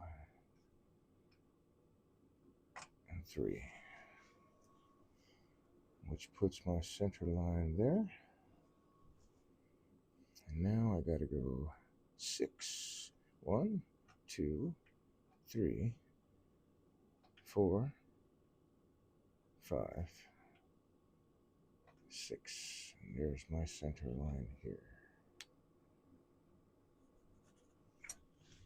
Hey! And if my fingers would work properly, I would be dropping stuff all over the place. All right, so center line, center line. Let's see how that looks. I'm going to take, oh, yep, I forgot. I've got to retract the point on this guy. So let's move this. Ouch.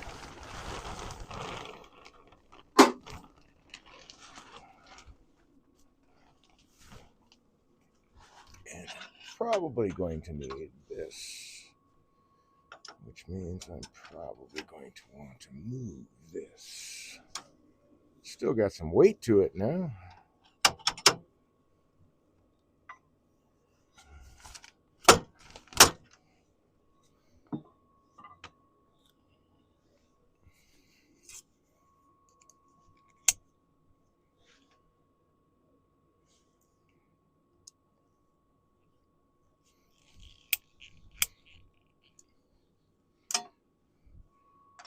Really get that to bite in if I can. I'll need this guy.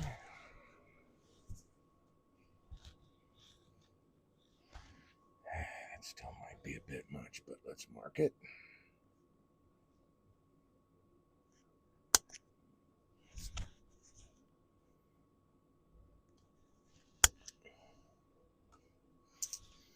So since this is a flatter side, I'm going to go with that being in the headstock.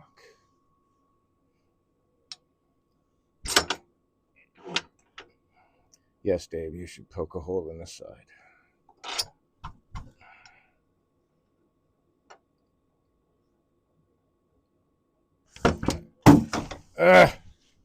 Oops.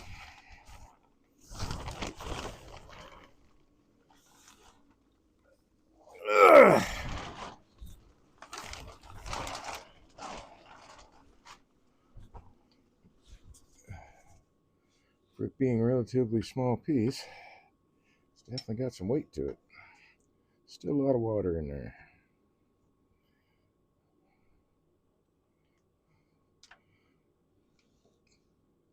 Come on. There it is. Now, where's my other one? There it is. Okay. So I know if that won't clear my... Ooh, and that will be out of balance, but that's okay. Maybe... No, I think I want to... Now that I have it marked, retract my point a little more. There.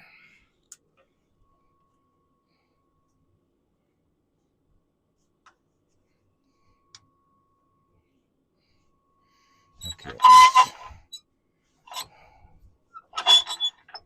Move this guy. Nope. Nope. One too many. There we go. Still one too many. Hey.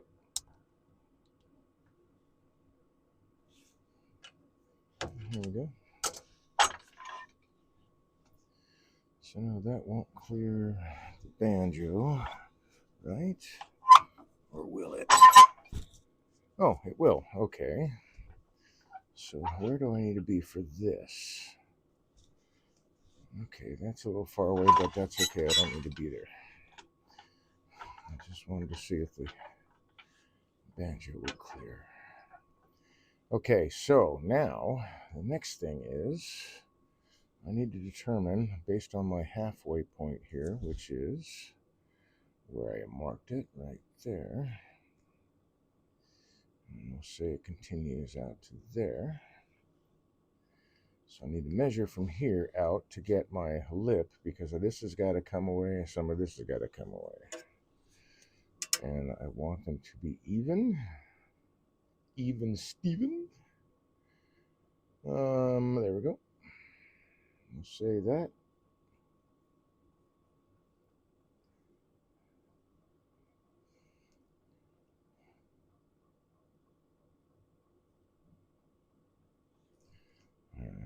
Dead center.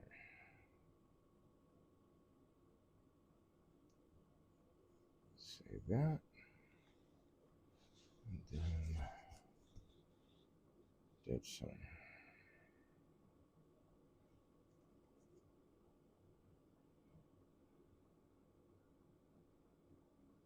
Be right there.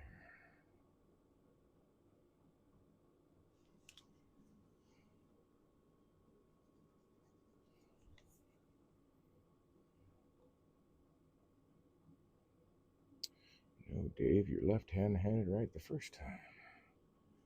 Okay, trust in the left hand, Dave.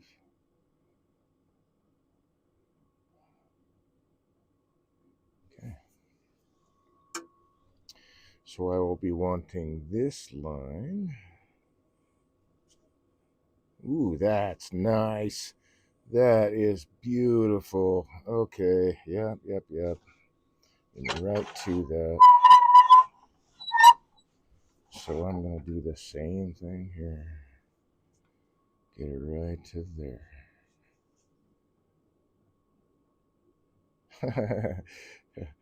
I say that. Let's get it straight.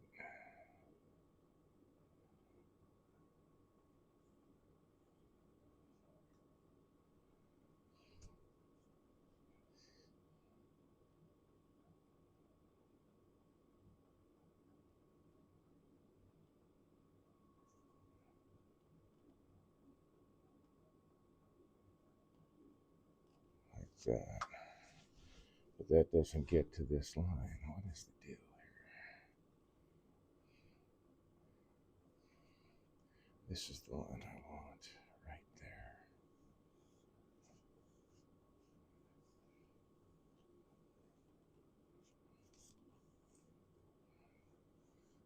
Yes, that's more like it. Yep, there we go. So that means I should probably double check this guy one more time. If I started here,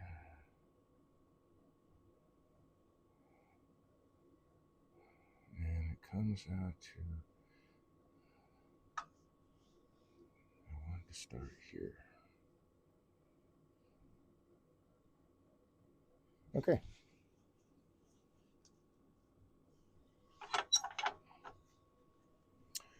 Put these away. This away. Oh, now I have to retrieve my handle that bailed off the back of the lathe here. Both of them, actually. The second one finally took a tumble. Oh, I think it's, yeah, I think I know why, perhaps. It's on the robust. The collar is heavier than this one. This is not brass, although it looks like brass, it's aluminum. And so this is taking a dive more often because it's forward heavy. Okay.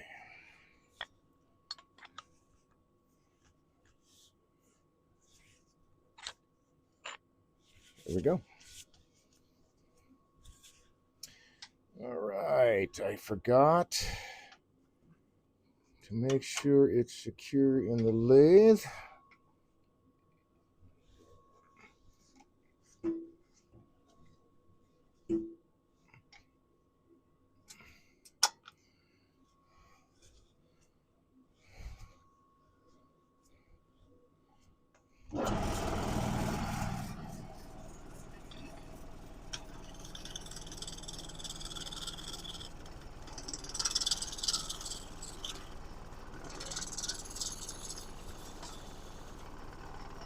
No, you don't.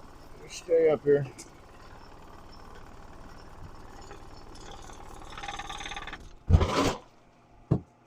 Well, good thing I was not in the way of that. Although it did catch my forearm and burn some skin off.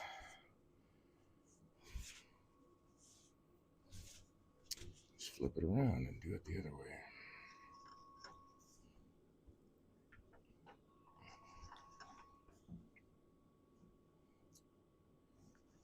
There we go. So even sometimes when you think it's still secure, it's really not.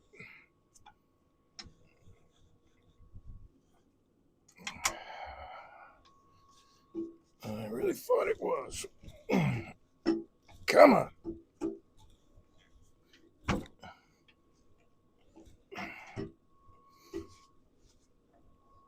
We don't like it when they squirt out of the lathe. That hurts.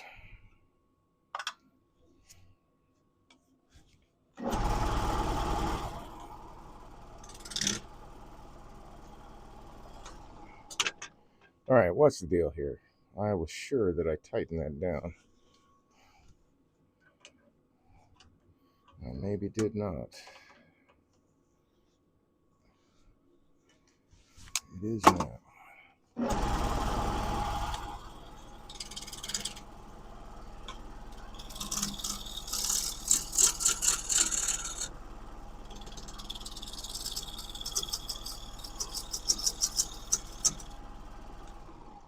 So is that a fairly even? Okay, yeah, I can hold on to that. All right, cool.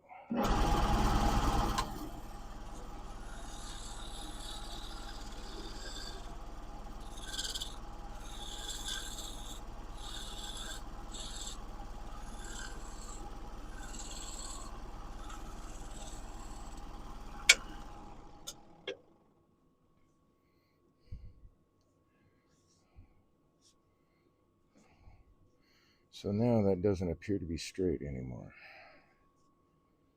It could just be that line. That one is fairly straight. All right. Yeah, okay. So that's getting me the side knocked down a little bit.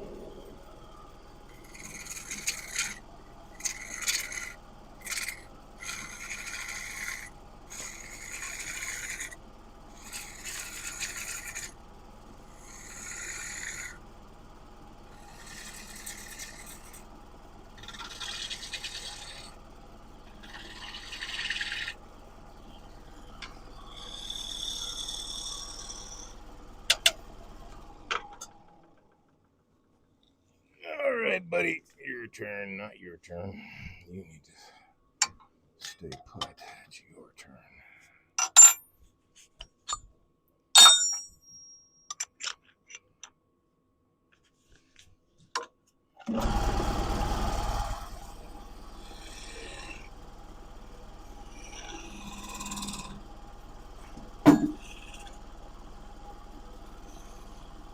Yes, I know the lathe is off balance. I'm aware. Okay, so now I need to move to the other side.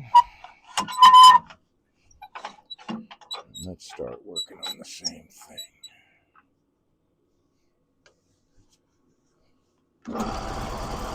Whoa! But with a bowl gouge, shall we? And that's probably what dropped. Somewhere. Yep, sure it is. There it is right there. Come on. Oh!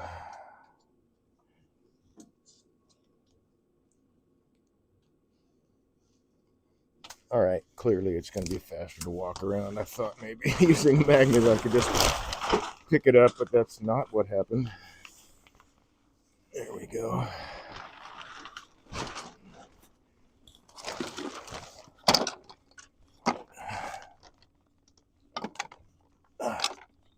There. All right, come on. Come on. There we go. Ouch. Ouch, ouch, ouch, ouch, ouch, ouch, ouch.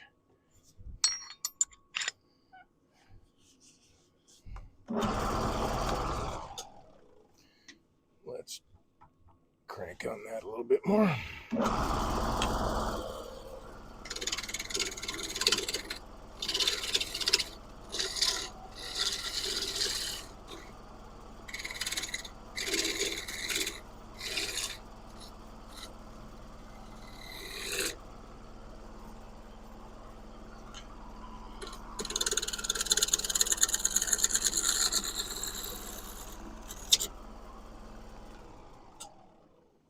little bit more off this side. Yep.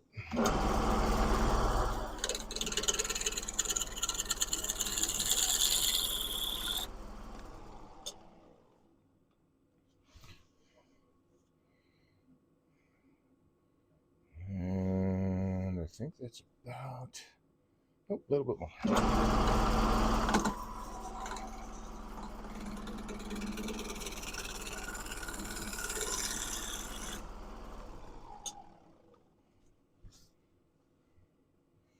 There, I think that's about right. Okay, groovy. Nice. Okay, let me clean this up. Let's see. Swap in the tool steel.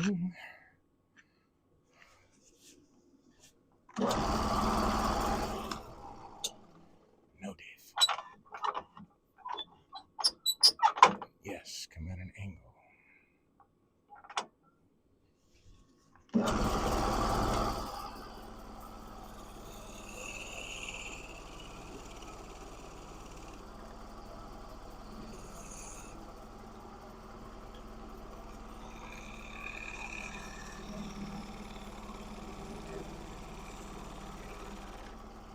Yes.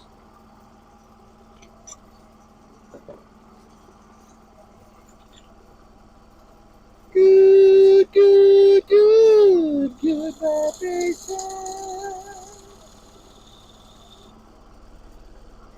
All right.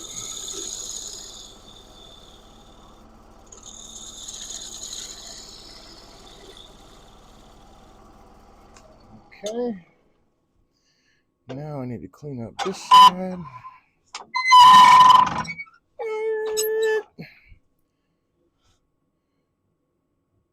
You know, actually, I probably could take just a little bit more off here.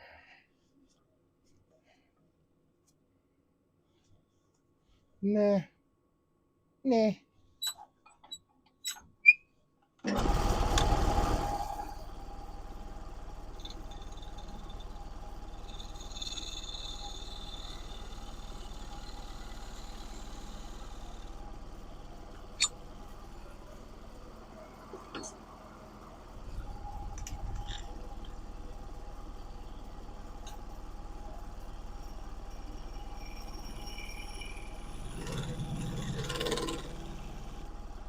The old spindle gouge trick.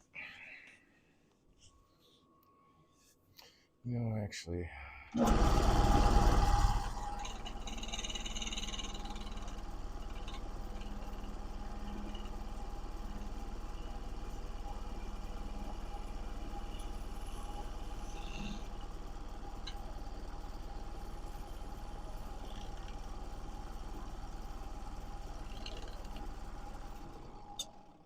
let's go that route.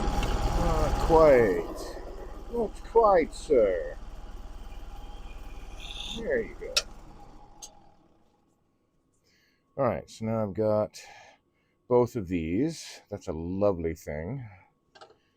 Now I can switch. Yay! Oh my god, what an idea that would be. Oh shit. Ooh, can I do that? I can do that. Can I do that? Can I do that? I'm thinking, like, if I cut all the way through here and just leave this and then cut through here, that might be pretty all right. Let's see. Oh no. In any case, we're going to take this off.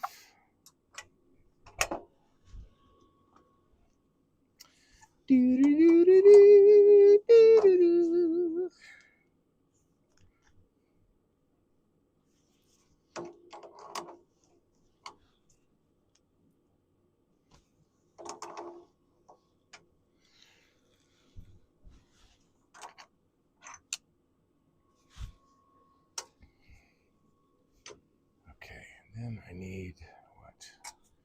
I need a chuck. What do you say, Chuck? All right, let's move this guy here.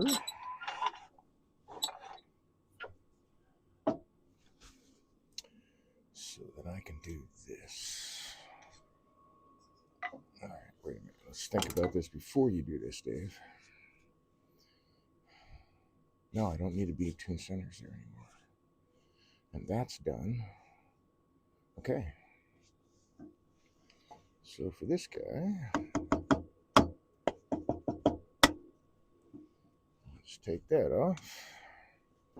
Don't have to worry about turning it off. And then this guy.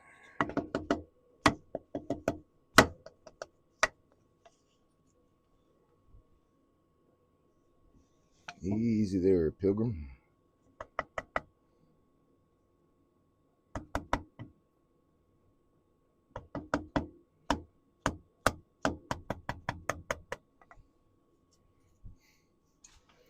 All right, that goes in the bucket. There's a hole in the bucket, dear Liza. Okay. Now I need this guy.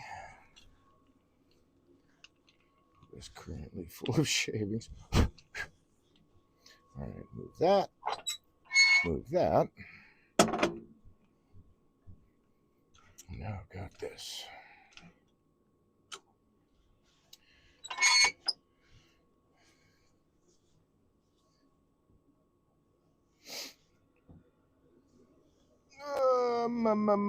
Key. That's what I'm going for. The key. I could not remember there just for a second. Why did I just bend over?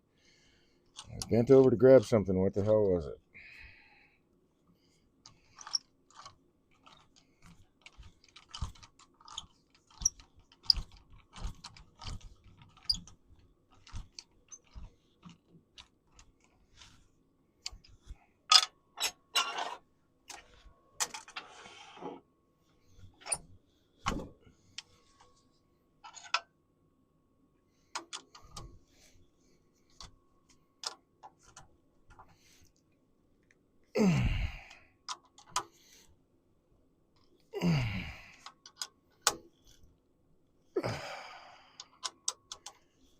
There we go. Okay. So for this guy, what do we want to do here?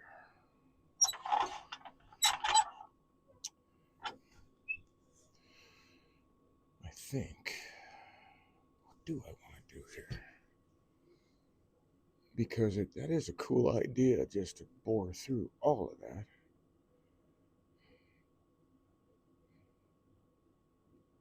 That's a cool idea.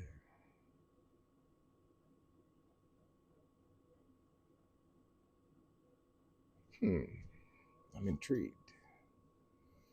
I wouldn't have to do much carving. In fact, I wouldn't even, well, I could still hollow some of that out and carve out the rest. I would not have very much carving to do at all.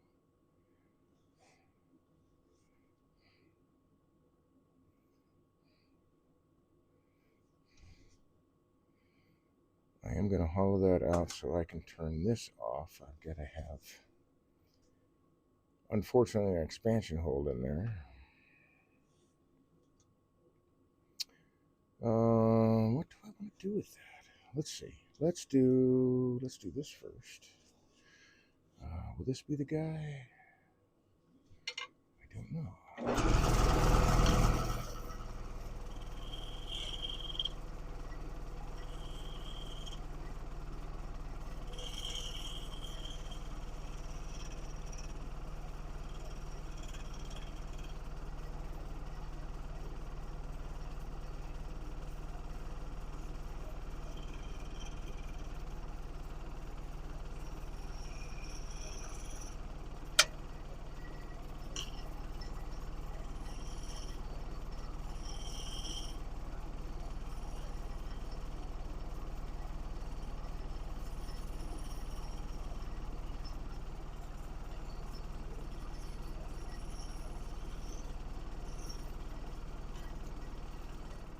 So I'm thinking about just making that cabochon. Just a protrusion. Or am I actually going to... You know what? I am. I just think that would be cool.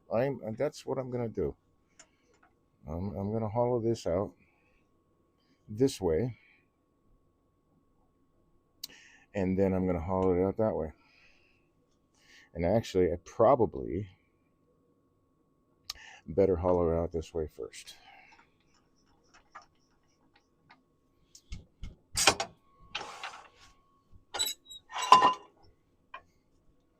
So yeah, I think that this is going to be a cool idea. I think. Of course, drop the tools, Dave.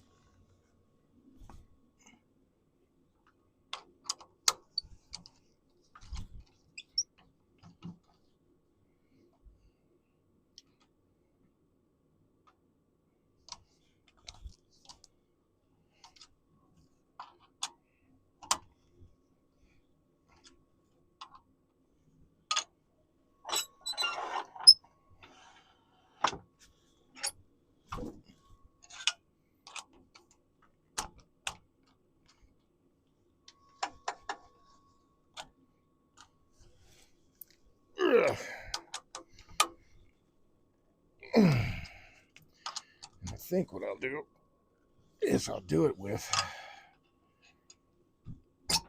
a couple of Forstner bits. Let's see what this guy does. Okay, fairly balanced, not much vibration. So I'm going to do that with a Forstner bit.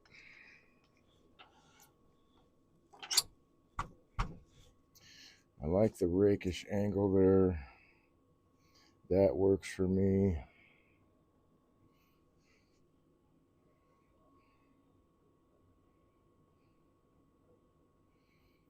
I will have a little more carving to do.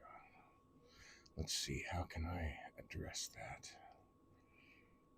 Oh, that should be fairly simple.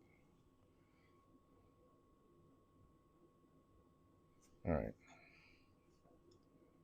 Let's see. Think. No, I want that. Okay. Trying to decide if I wanted to readjust and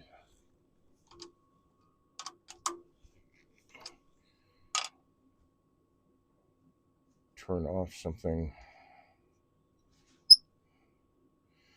Yeah, I think that'll be a neat idea, especially with that all being open like that. Yeah. So actually, I need to remove... Well, I'll do that on the other side. Okay.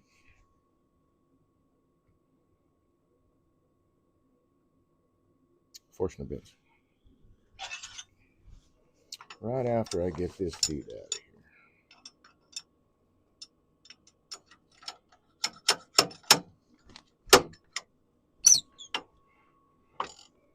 With my magic whim.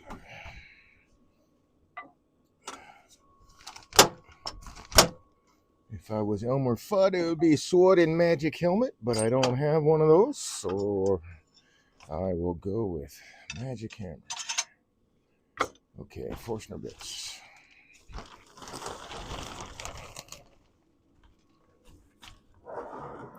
So we'll start with that dude, and we'll go to, where's my biggest one? That might be too big. How about you? Okay. So I will need this, because fortunately I don't have to go very deep.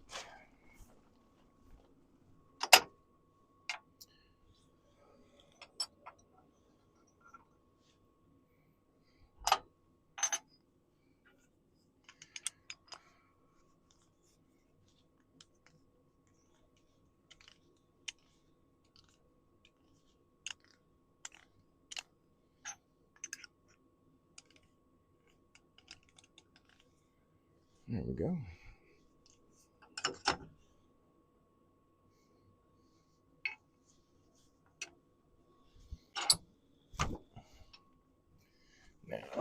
I'm still, oh, I've been turning at my slowest speed the whole time.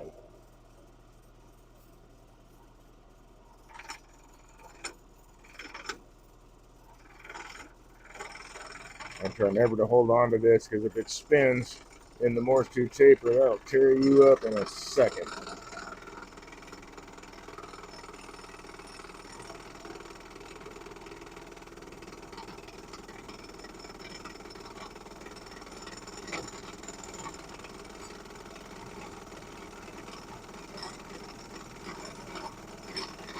Nice and easy.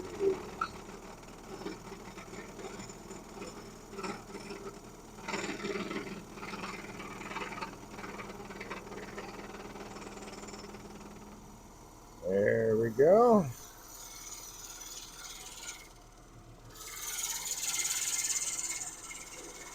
I think that'll be deep enough.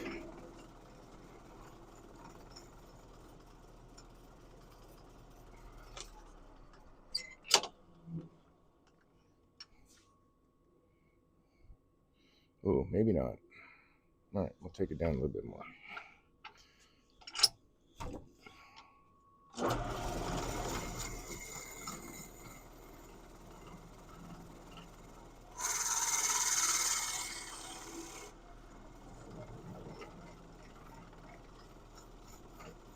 Basically, the whole idea is I'm trying to get rid of as much mass as possible so I don't have so much to carve away.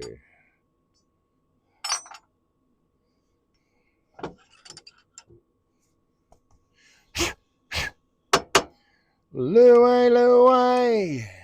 Ah, so we gotta go now. Yeah, yeah, yeah, yeah, yeah, Louie, Louie. Ah, so we gotta go now. Boop.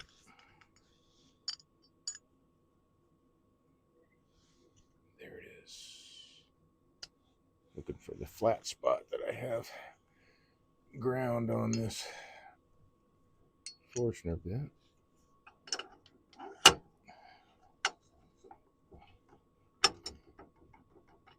Alrighty. Oops. We've been spinning for a minute.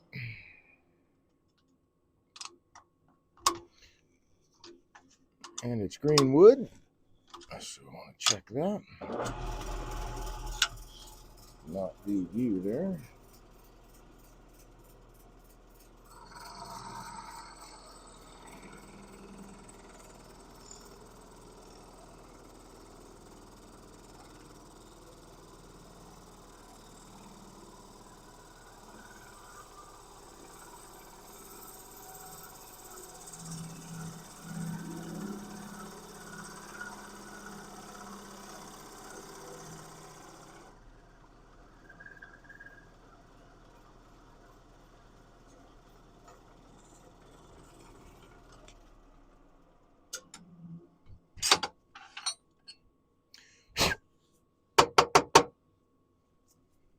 Time for the brushes.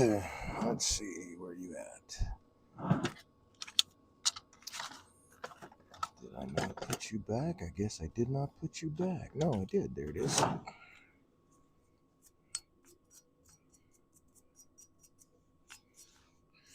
Don't want to put my Forstner bits away with all this wet sawdust on them.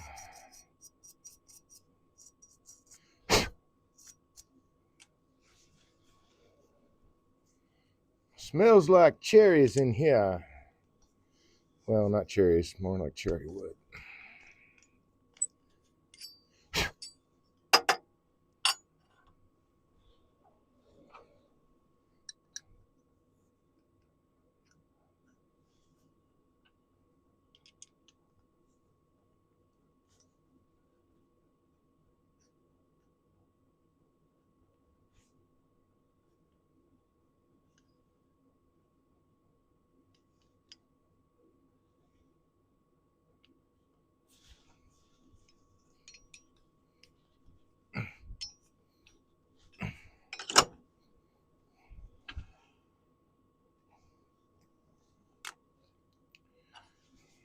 Move that over there. It's not helpful. There you go, Dave.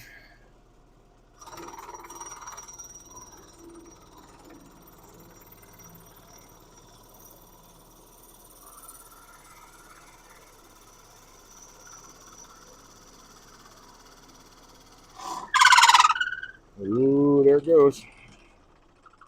Thought I had a hold of that. Thought I had a hold of that, dude. It would have taken the hide off a lot worse than that piece of wood did.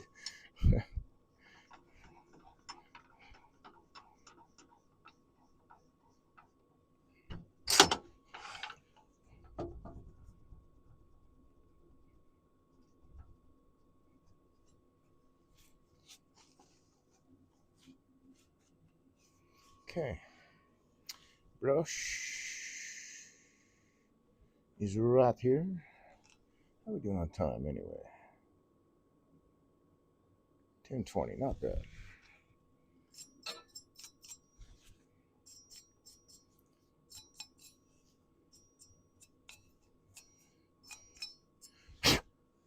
Okay. So that's it for the Forstner bits.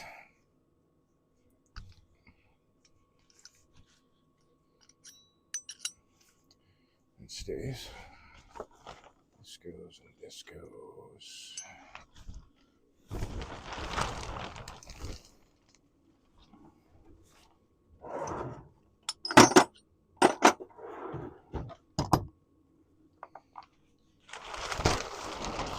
Oh, wait. Where is it? Where is it? Yes, there it is. Okay. So I'll throw some light on this guy.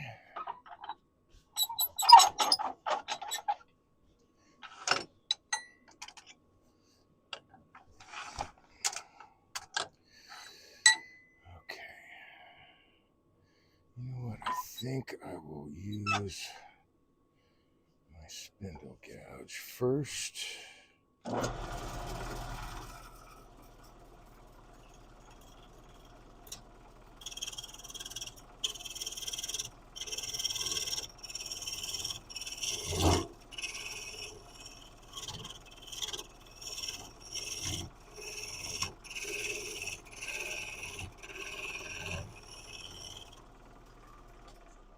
See where that puts me on my sidewall here. Not bad. I think I will leave that. Okay, so for my next trick, it would be this. One more click, Dave. There you go.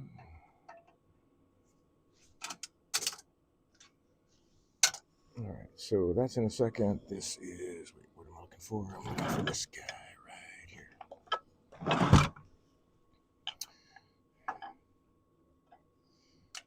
A little sidewall box scraper.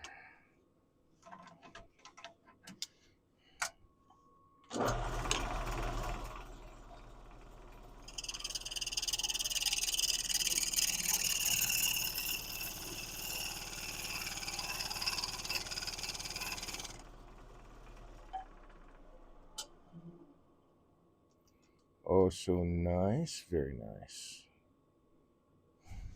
Very nice. Okay, cool, man. Let's bring this guy out. Hell, the handle fall down again. Yep. Doggone it.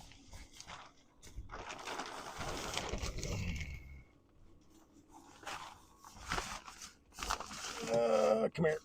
There you are.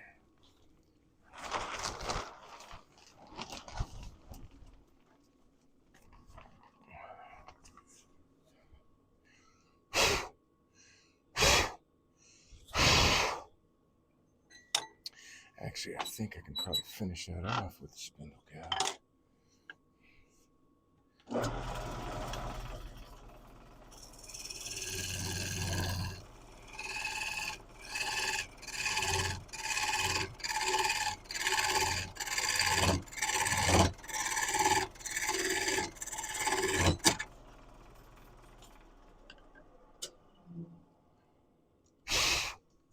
doing?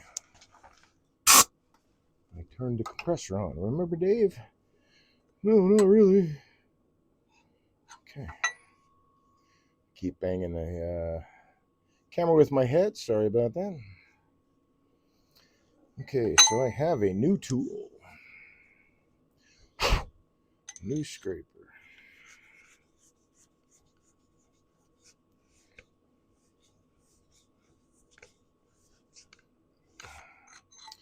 Well, now that's peculiar because that means I've got to change my collet again. Oh, I sure thought that would hold it.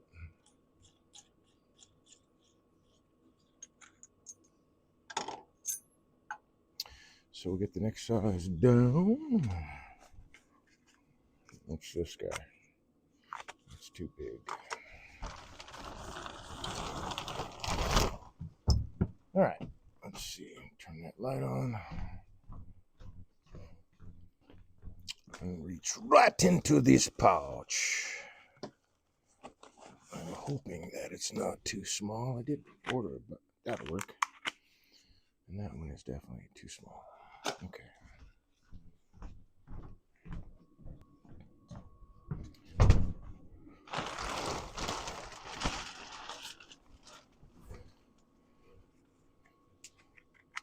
I think that'll do.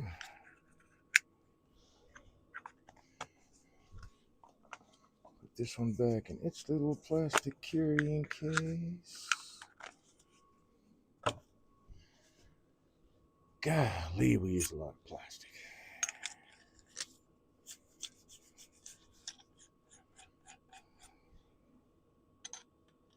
Human beings.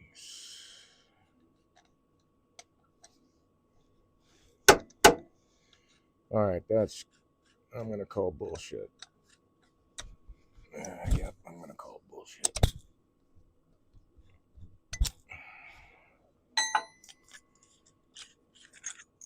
I don't believe that is 9. Oh, so it's got 1/4 inch at the bottom and supposedly 9/16 at the top. All right. I did buy an entire set. I believe. I've got them right here. Okay, this one is better be easier to look at it. Nope. Come on. There. Nope.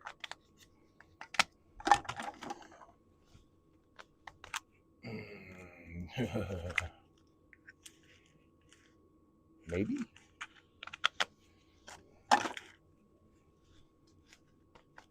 But probably not.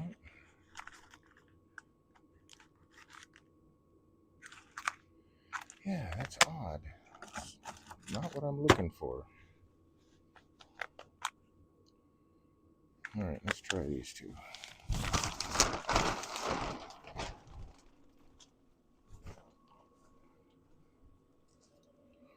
I don't think they're taking into account the full tang here. Let's see, is that the one or is that the one? That might be the one right there.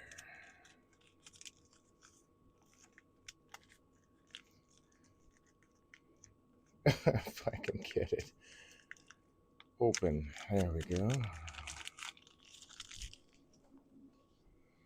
Is that right? Sort of. All right. That's what I got to work with. So, there we go. I will be looking for a new collet, obviously.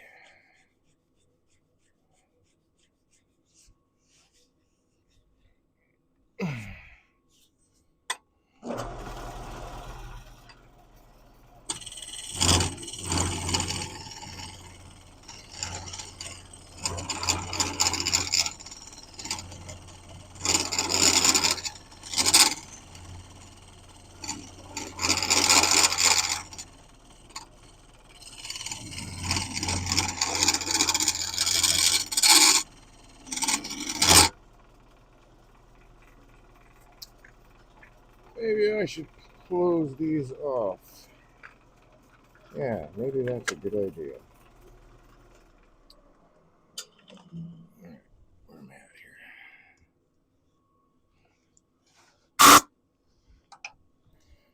Ah, Jace, very nice. Okay.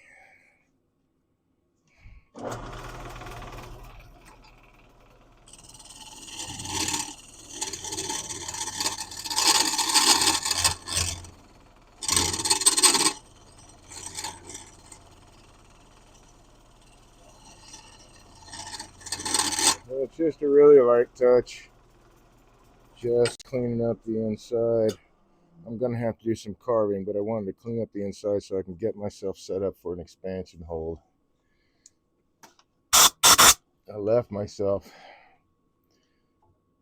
some material here, a lot of material here to try to do that. Let's see.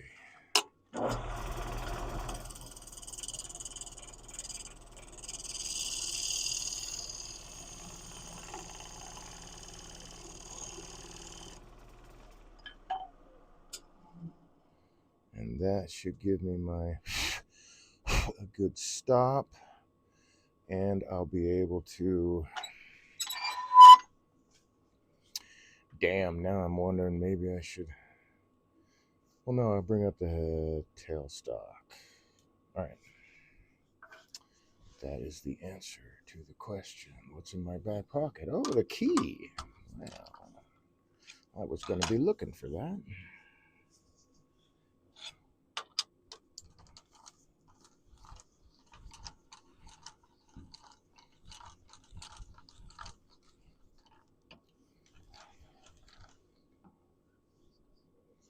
No. Fair enough.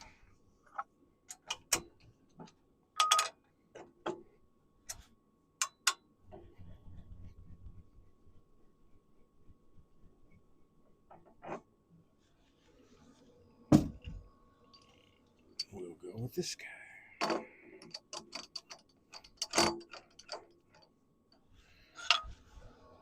And a different key.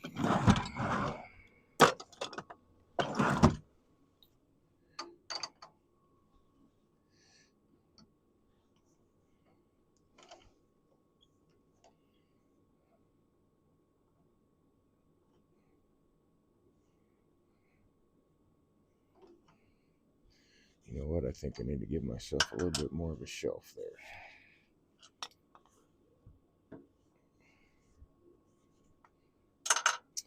Let's see. Can I make it work? I think so. Wrong way, Dave.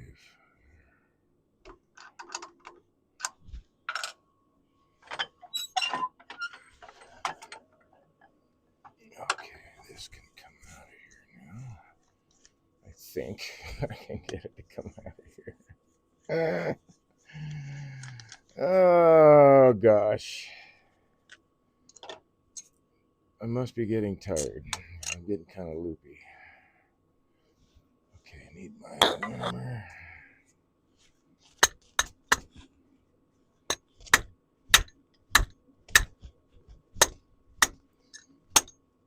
Yep, that's gonna be a good solution. So I gotta figure out the right collet size for that. It's a nice piece of steel, though. Okay, so now I can get rid of this guy here.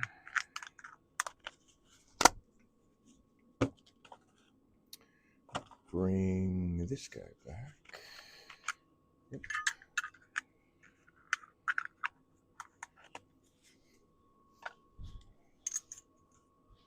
Come on.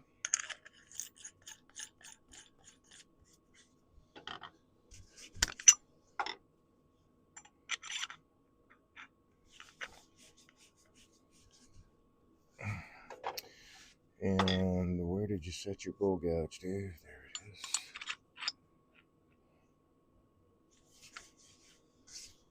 And one last thing.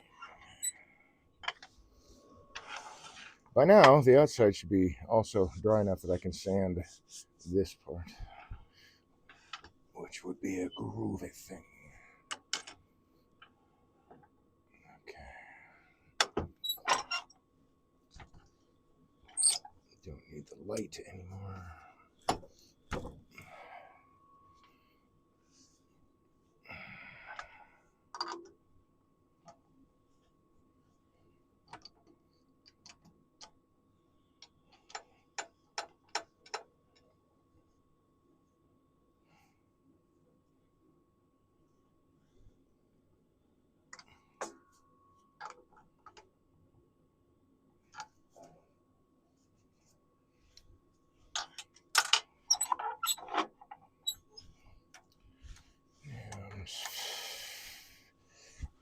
Ouch! Don't. Sorry about that in your ear. I didn't mean it to be that loud, but try not to pinch your fingers between your wrenches and your handles. Like I just did. Whoops. Okay. Now, am I? Nope.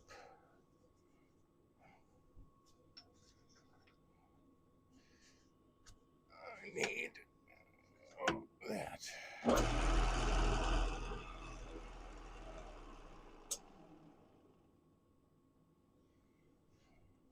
Key.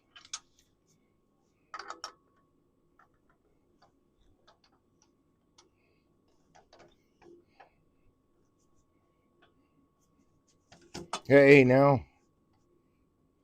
Man, good thing it's trapped because I almost dropped it.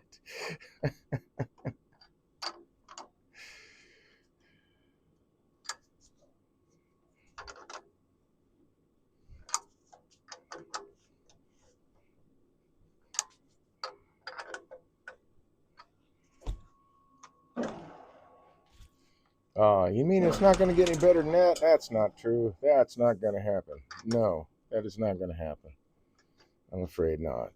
All right, so what I'm going to do, instead of monkeying around with this for a very long time, is I'm going to give myself a better shelf to find a depth to with this chuck so that I can set this right up against the face of the chuck.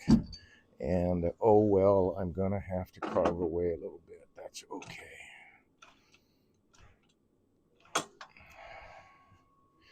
Other key.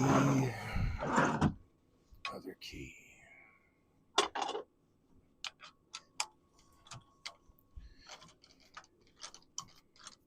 Come on, come on, come on. Open, open, open, open, open, open, open, open, open, open. Open, open, open, open, open, open.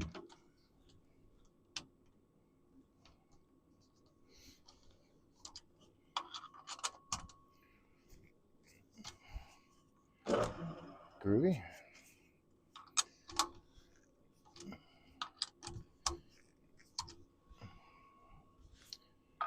Let's put the keys away so they don't fall off into the shavings and become forever lost. That would be a bummer.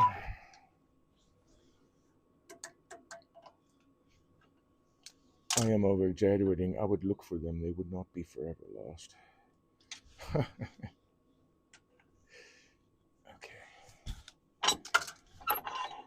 Now, let's see. That's going to clear. Right there. And this light again. And this guy.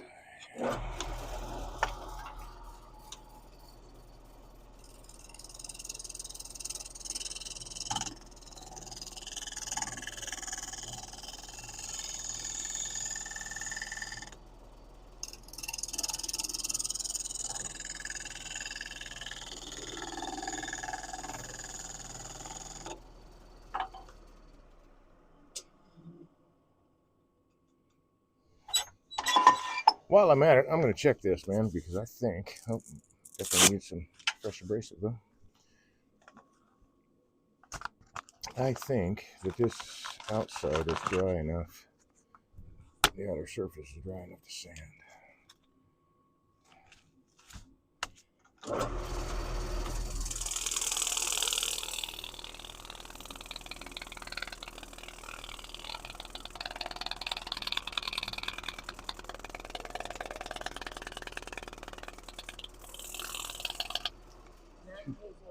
Too much vibration for that. Oh yeah. What are we talking about now? Is it? I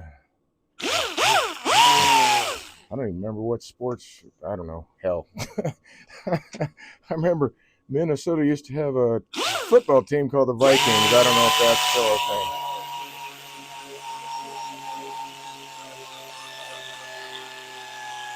Nope, that's not going to work. I've got to turn on that compressor, doggone it.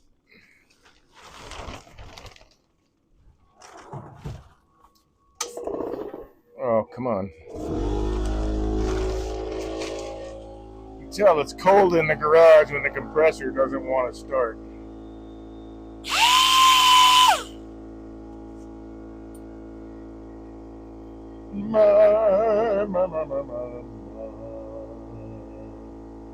So I want to sand this before. I suspect this is going to split and just come wide open because it's got that pith in it, and then probably do the same thing right here and just come apart maybe. But I'm going to sand the outside, and I don't know after that. I'll turn off the bottom and then I'll figure out the rest. I probably should stop at this point because, yeah, that doesn't look good.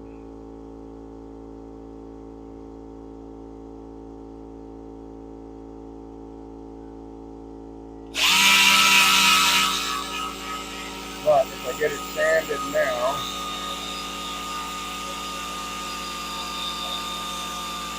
when I dry, change shape.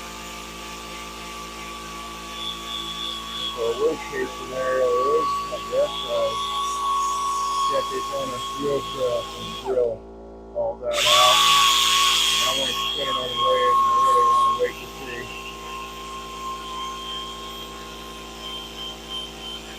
if it's going to survive.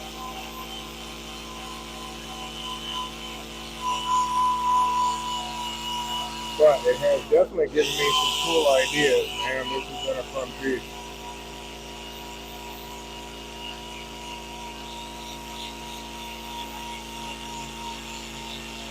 Not giving up on it.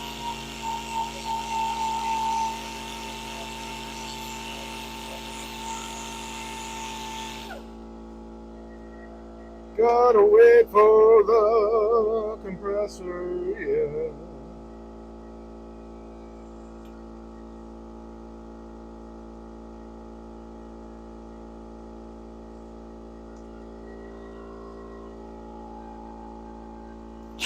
I'm impatient.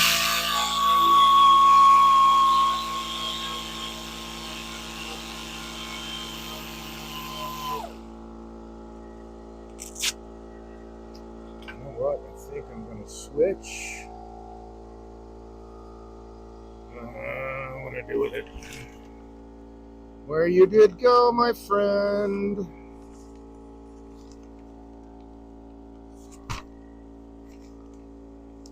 Maybe I didn't bring it out? No, surely I did. I guess not. Alright.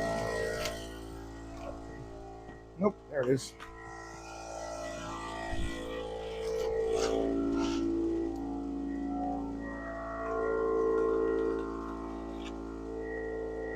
Go back to 150 grit and then up to 220.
know I said that out loud.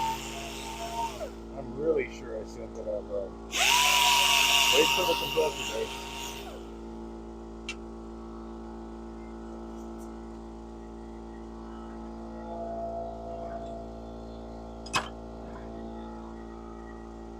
Tra-la-la.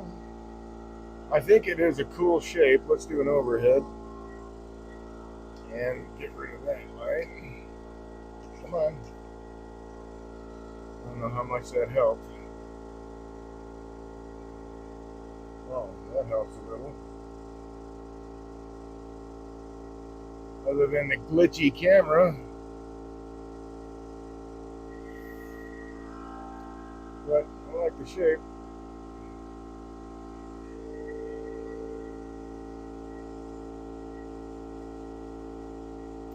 Tonight, tonight.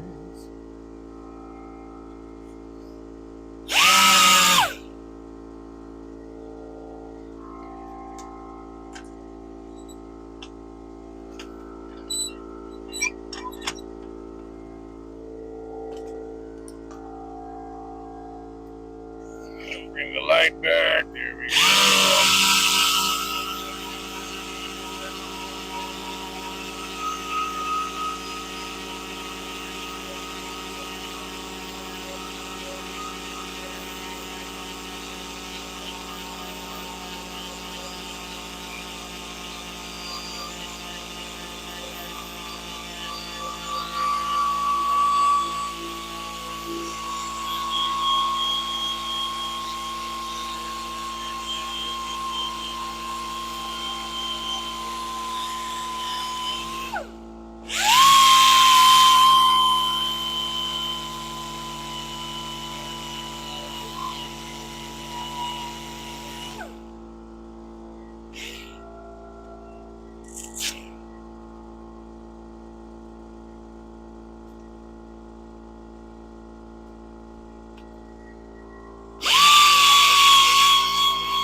Okay, wait for the compressor.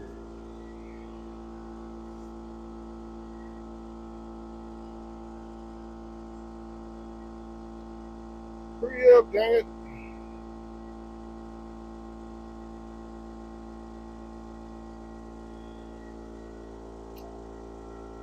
You can count to 10. Oh, hockey. Okay, who'd they play? So, oh, Minnesota Wild win. So, Minnesota Wild is the name of the hockey team. Okay, I get it now.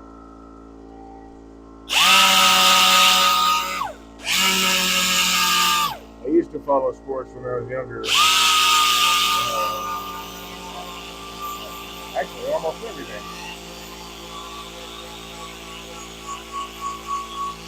Football, basketball, baseball, hockey.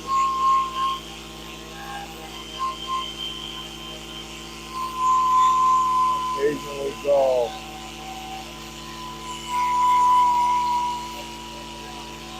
Soccer or football, I guess. European football, not American.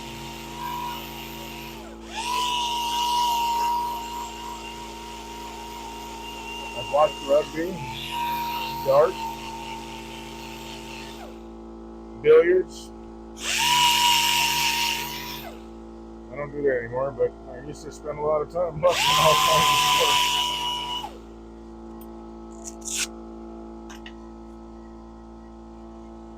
Now I'm out of the loop. Might be okay.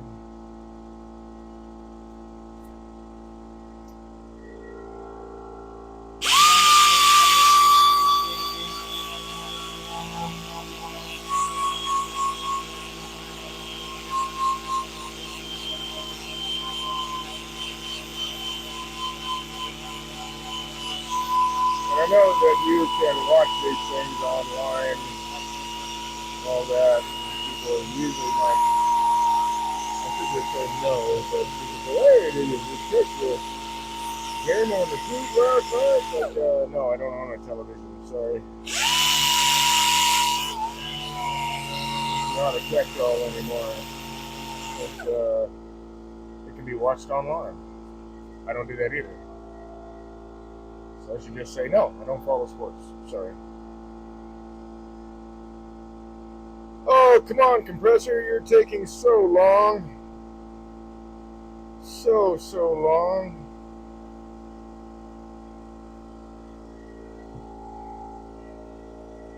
Probably not. I just want to be done with this sanding part, and that's probably what's skewing my sense of time.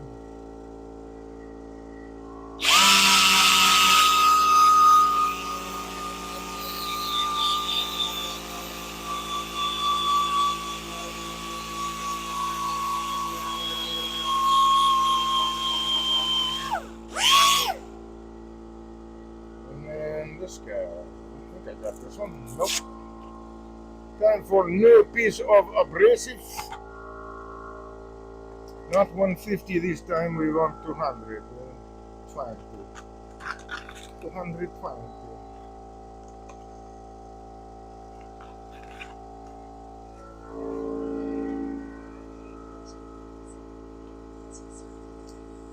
Served in the Navy because you swear like a sailor.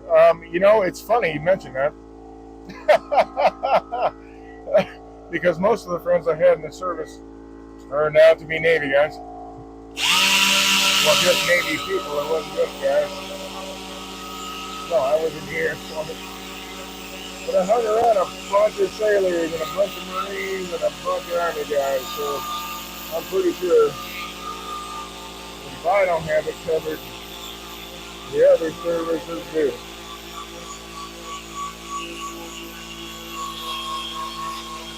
I didn't think I swore like a sailor, but maybe I did.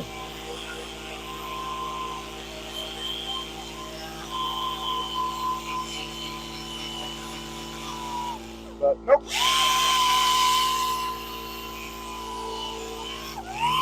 Yeah, even after the service, just veterans. Most of my friends are Navy, but I've got Army buddies, Marines, Coast Guard.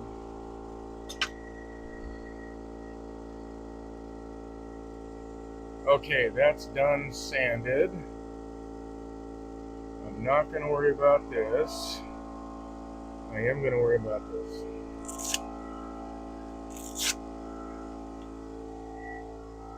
And that is going to be a different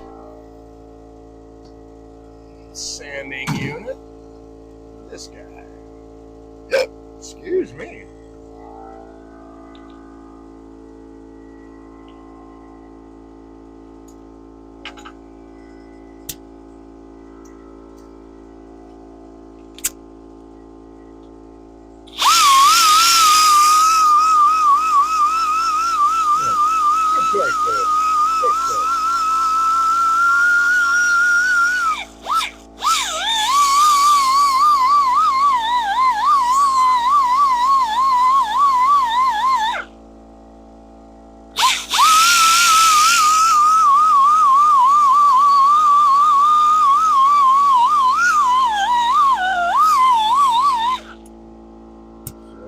The chainsaw marks are gone, and now this way.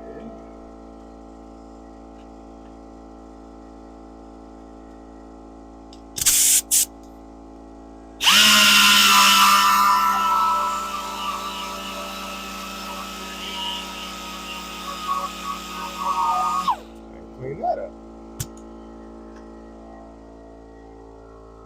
Oh, what'd you do with it, Dave? There it is.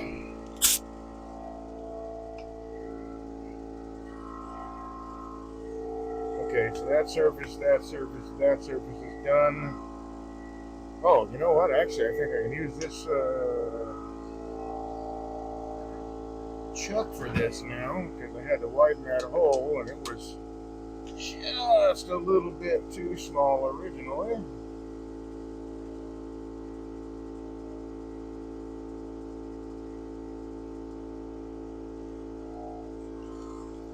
Come on, come on.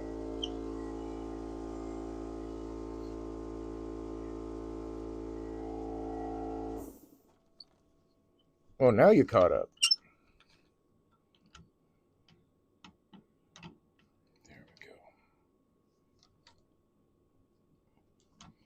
Come on now. I know you can register on that. Yes, just like that. Except that's not right. Oops, wrong way, Dave.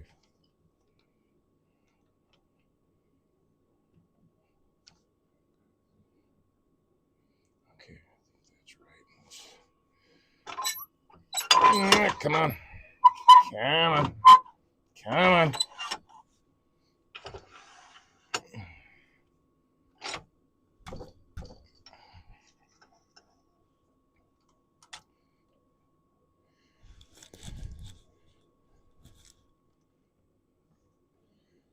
Yeah, I know.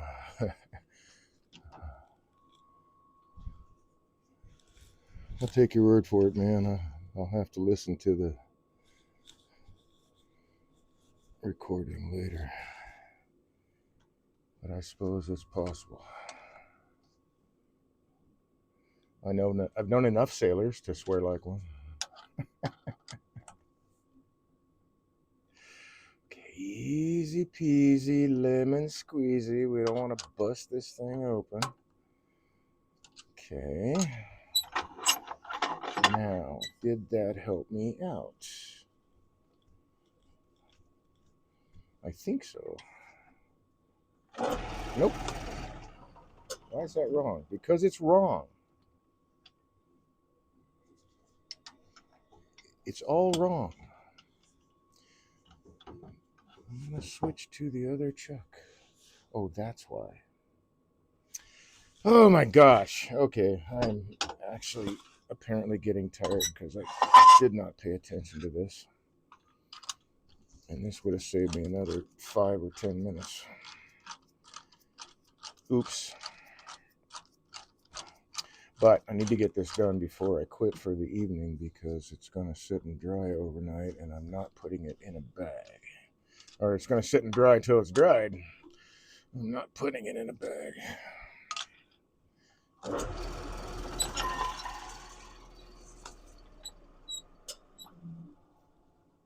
Lights.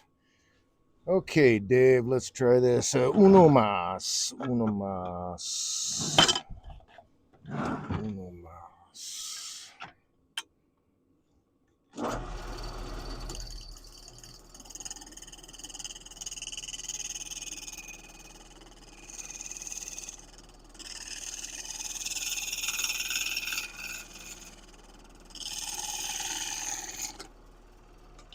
That might do it, but I doubt it. So what I'm going to do is take my spindle gouge and work this out right here, which means, well, maybe not.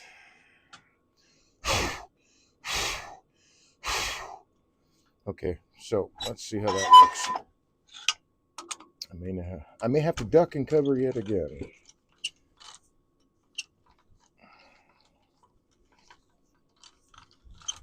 Come on, come on, you can do this.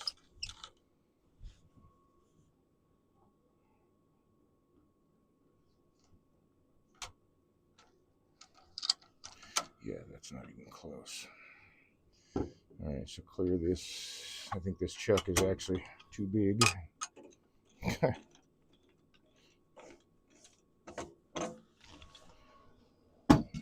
So we'll go back to this guy.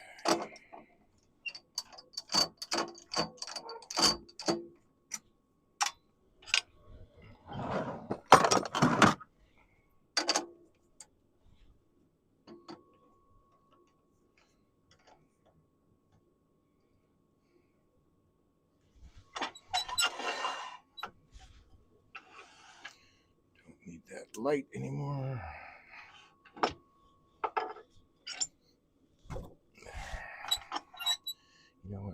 want that much vibration.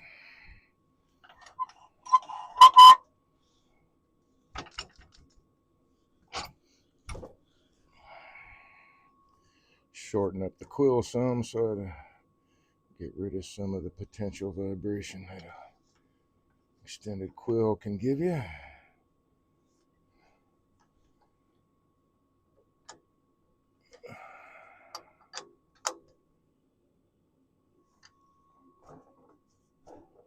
I think that got it.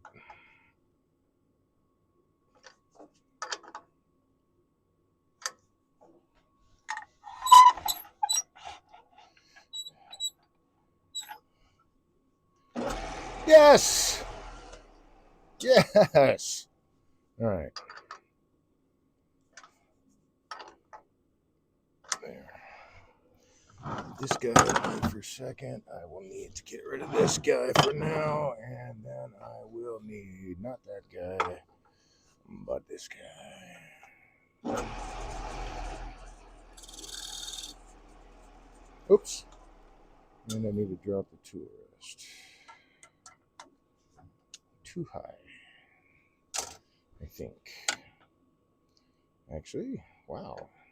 What? No, that is not right. That can't be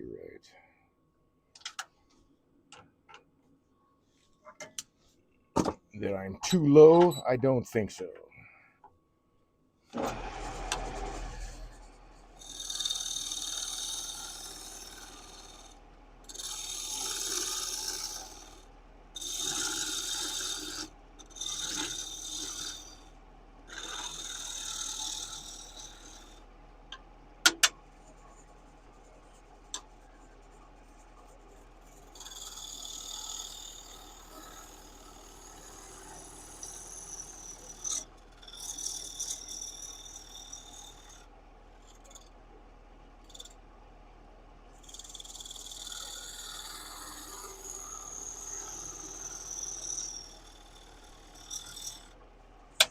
Bummer, I should have had that over here. All right, let's.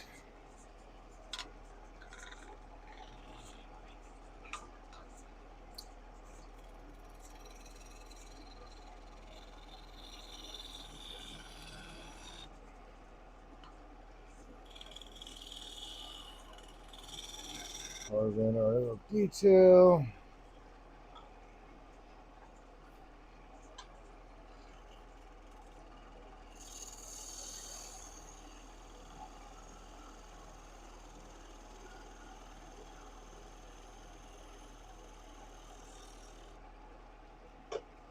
Shave that off.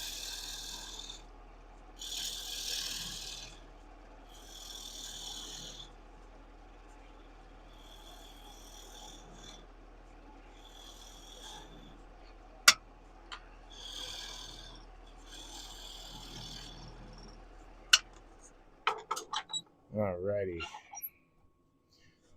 Now, and I have been lost at sea, so maybe that helps. I don't know.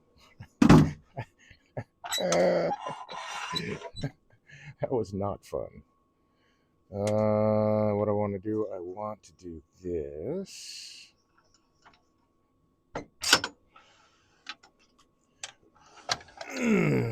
In a hurricane in the South China Sea.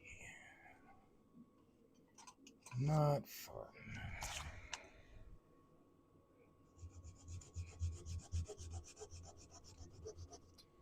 But apparently it was not time for me to go anywhere away from this planet. So I'm still here.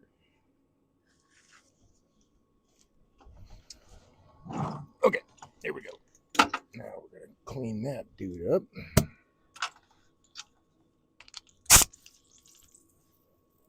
Come here.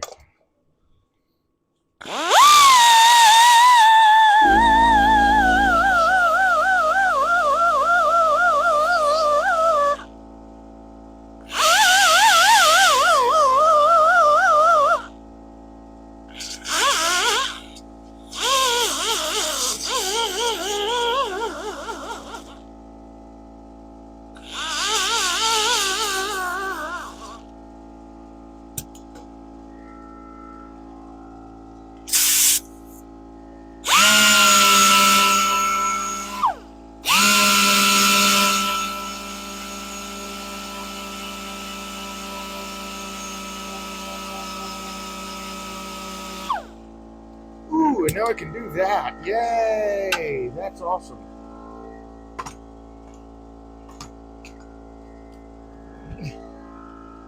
Uh-oh, maybe. Very light touch. Very light touch.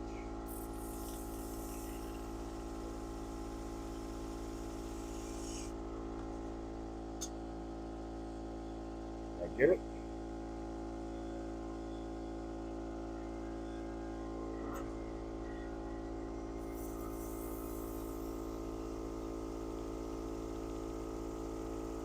Keep it as light as possible because now I'm pushing against the side of it and I'm in a expansion hold. Oh, that looks wild. All right.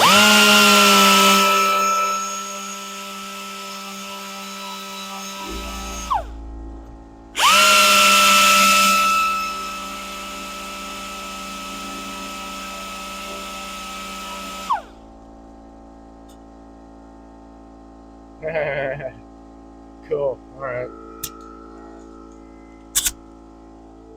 That's that. That's that. This is this. Oh man, I don't know if you can see the. I mean, it's not going to show up at all, but the figure that's in there, it's kind of really too bad. But that's all right. It'll show up at least, I think, on the inside of the spout here if this survives. It's already starting to split this way and all the way across here, but I'm expecting that because of the pith, and that's why I usually remove the pith. But this time I wanted to see what that might look like. All right, so it sits properly and it's got, I mean, you can tell the profile, so I mean it's there. Oh man, actually it gives me even more ideas. Now I know I have a better idea of what I'm going to do with the handle if I put a handle on it. Now I know. Yay! That worked out. You know, I wonder, since this has to dry, I think it might be really smart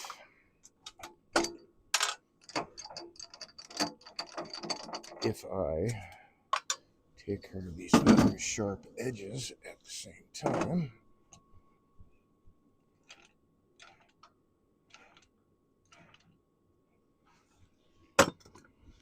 Which is what I should have done already.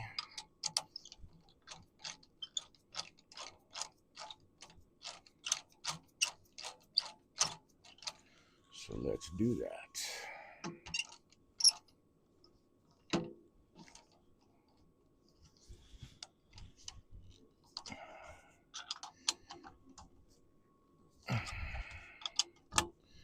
Okay.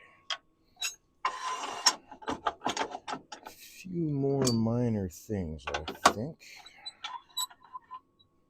Let's not do that, Dave. There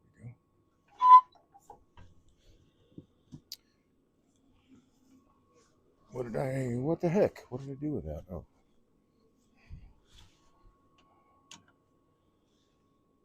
Okay. Spindle gouge.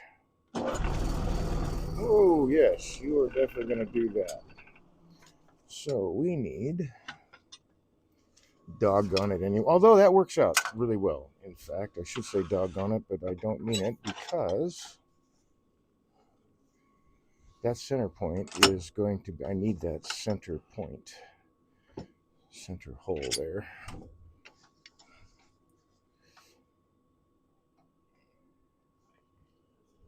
For my handle idea.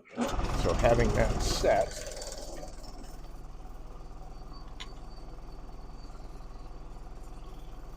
means I won't have to locate it later.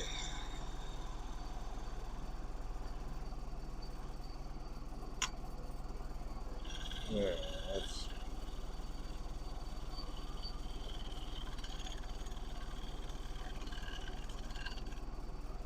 turn this.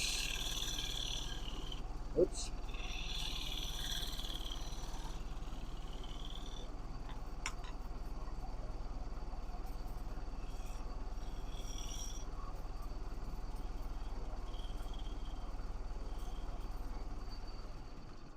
that sharp edge. Oops, nope, I still gotta do just a tiny bit of cleanup right there. Right there.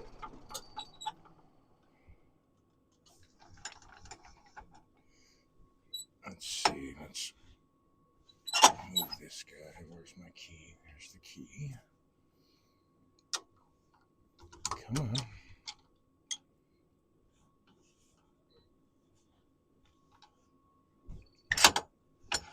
Okay. And that gets sanded off.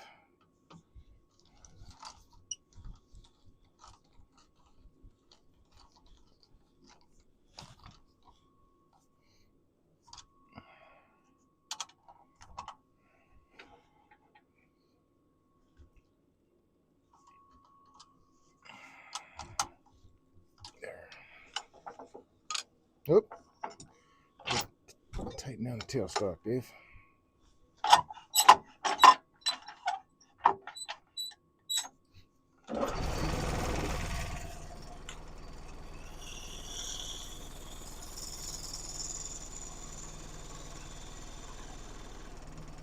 Oh, no, you don't. You are not going to loosen up on me now.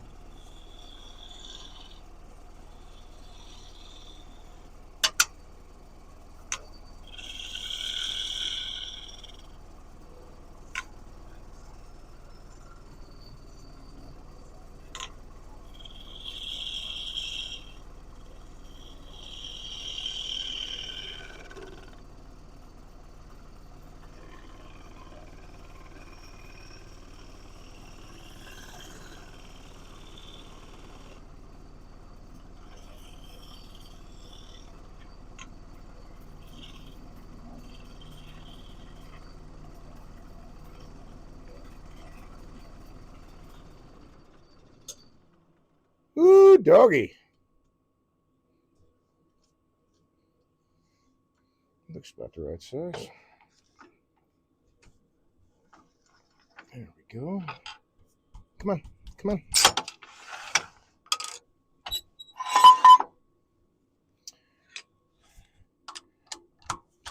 There we go.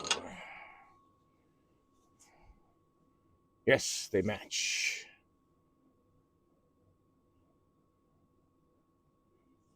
These guys. So my idea is to have a handle situation that comes, it's centered off here and catches here. Or maybe here, I don't know, figure out how it's going to wrap there, I don't know, but have the handle come up this way, and then you could just tilt it. And then when it comes back, maybe have some kind of a stop here. I don't know, I'll figure it out. It's an idea. So this guy is now going to the drying shelf. Yay! Right behind me, actually. Oops, nope, we want... Ooh, hey, we want to play with those later. And that one.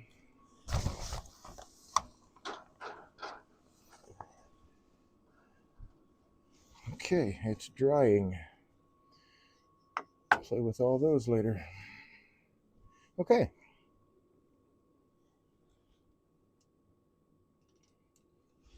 Get rid of that.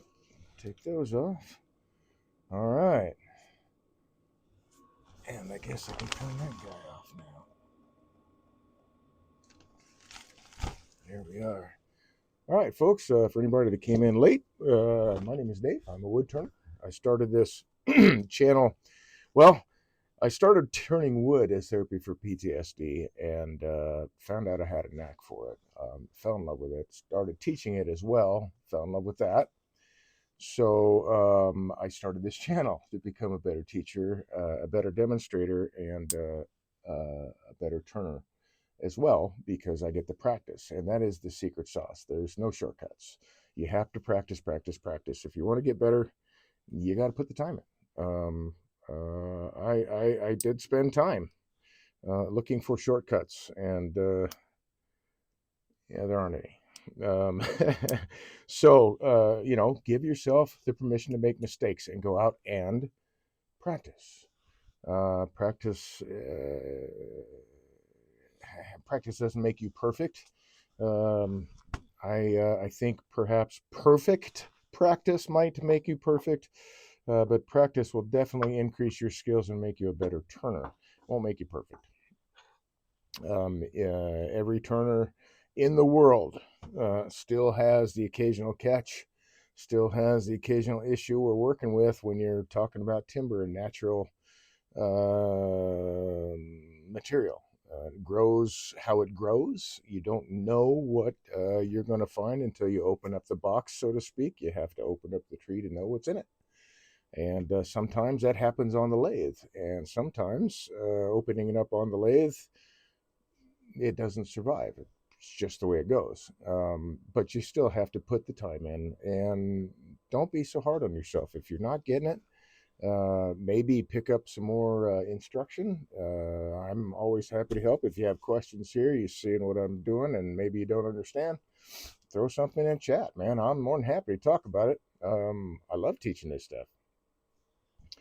I want to help other people become better turners as well. So that's why I'm here. I'm having a good time. I'm practicing every Tuesday, pretty much every Wednesday and Tuesday, unless it's below zero, because it gets mighty cold in this garage. And hopefully, in the not too distant future, I'll have a solution. And that would be a groovy thing. So, all right. Having said that, we got to play around with a lovely piece of cherry. Lots of bark inclusions. I'm really curious to see what happens. I don't know if this thing's going to survive. It's very possible, actually, that I don't know, man. Maybe it turns into a resin project, which would be cool if I hollowed it out. But I think I'm going to let it. I don't know. I'll watch it for a couple of days, see how it does drying. If it looks like it's going to be kind of stable, maybe I'll haul it out and fill it with resin and then turn that. I don't know. That might be a pain in the butt. I don't know. I'll figure it out. It'd be something fun because that's what this project was. Just something fun, different practice time. Get on the lathe, throw a hunk of wood on there. I mean, I usually go from bark on the log to finished piece. I mean, I start off with this. If the bark is loose, I'll take the bark off because as this thing spins, that's the centrifugal force is going to throw it off if it's loose. So I will take the bark off if it's loose, but if it's not loose, I'll throw it on the lathe and start going. I don't. I like to find the balance points. I like to find where I like to be able to move the piece as I need to if it's something is uncovered. Taking the surface off, and maybe there's a feature like, wow, didn't know that was there. Well, that's actually most of the time. Didn't know it was there until you uncover it. But maybe I want to save that. So when I'm starting between centers, I can move the piece anywhere I want until I put a tenon on it. Once I put a tenon on it, I'm starting to put myself into a box. So I try to do that as late in the game as possible most of the time. Sometimes, perhaps like when I'm tired, maybe I'm not thinking all the way, I might start a tenon too early. But once you're stuck, once you get the tenon, unless you remove the tenon and start over, you're stuck to that orientation with your chuck or whatever your holding apparatus is. So and it doesn't matter to me how you practice. Like if you practice and turn the tenon every time and then use only a chuck to hold on to it, hey man, that's cool. I do that too. Most of the time I'm starting between centers, but I'll do that too. Just because it's something different and it's a different way to practice. And the more that I practice, the better I get at this, I find. And I'm pretty sure it'll work for you that way too. So, having said that, I hope that you enjoy the rest of your evening. I hope you stay friendly. Hope you enjoy the rest of your evening. I do hope to see you tomorrow evening, 8 to 11 Eastern Standard Time, right here on Twitch. Wood Turning Wednesday with Dave. Hope to see you guys tomorrow night. Thanks for joining me. Thanks for the support. Appreciate the chats. I'd really like to see some more. So if you're lurking in the background, maybe once in a while throw a hey or something, smiley face, doesn't matter. That'd be cool. Uh, all right. Good night, folks. I'll see you tomorrow night.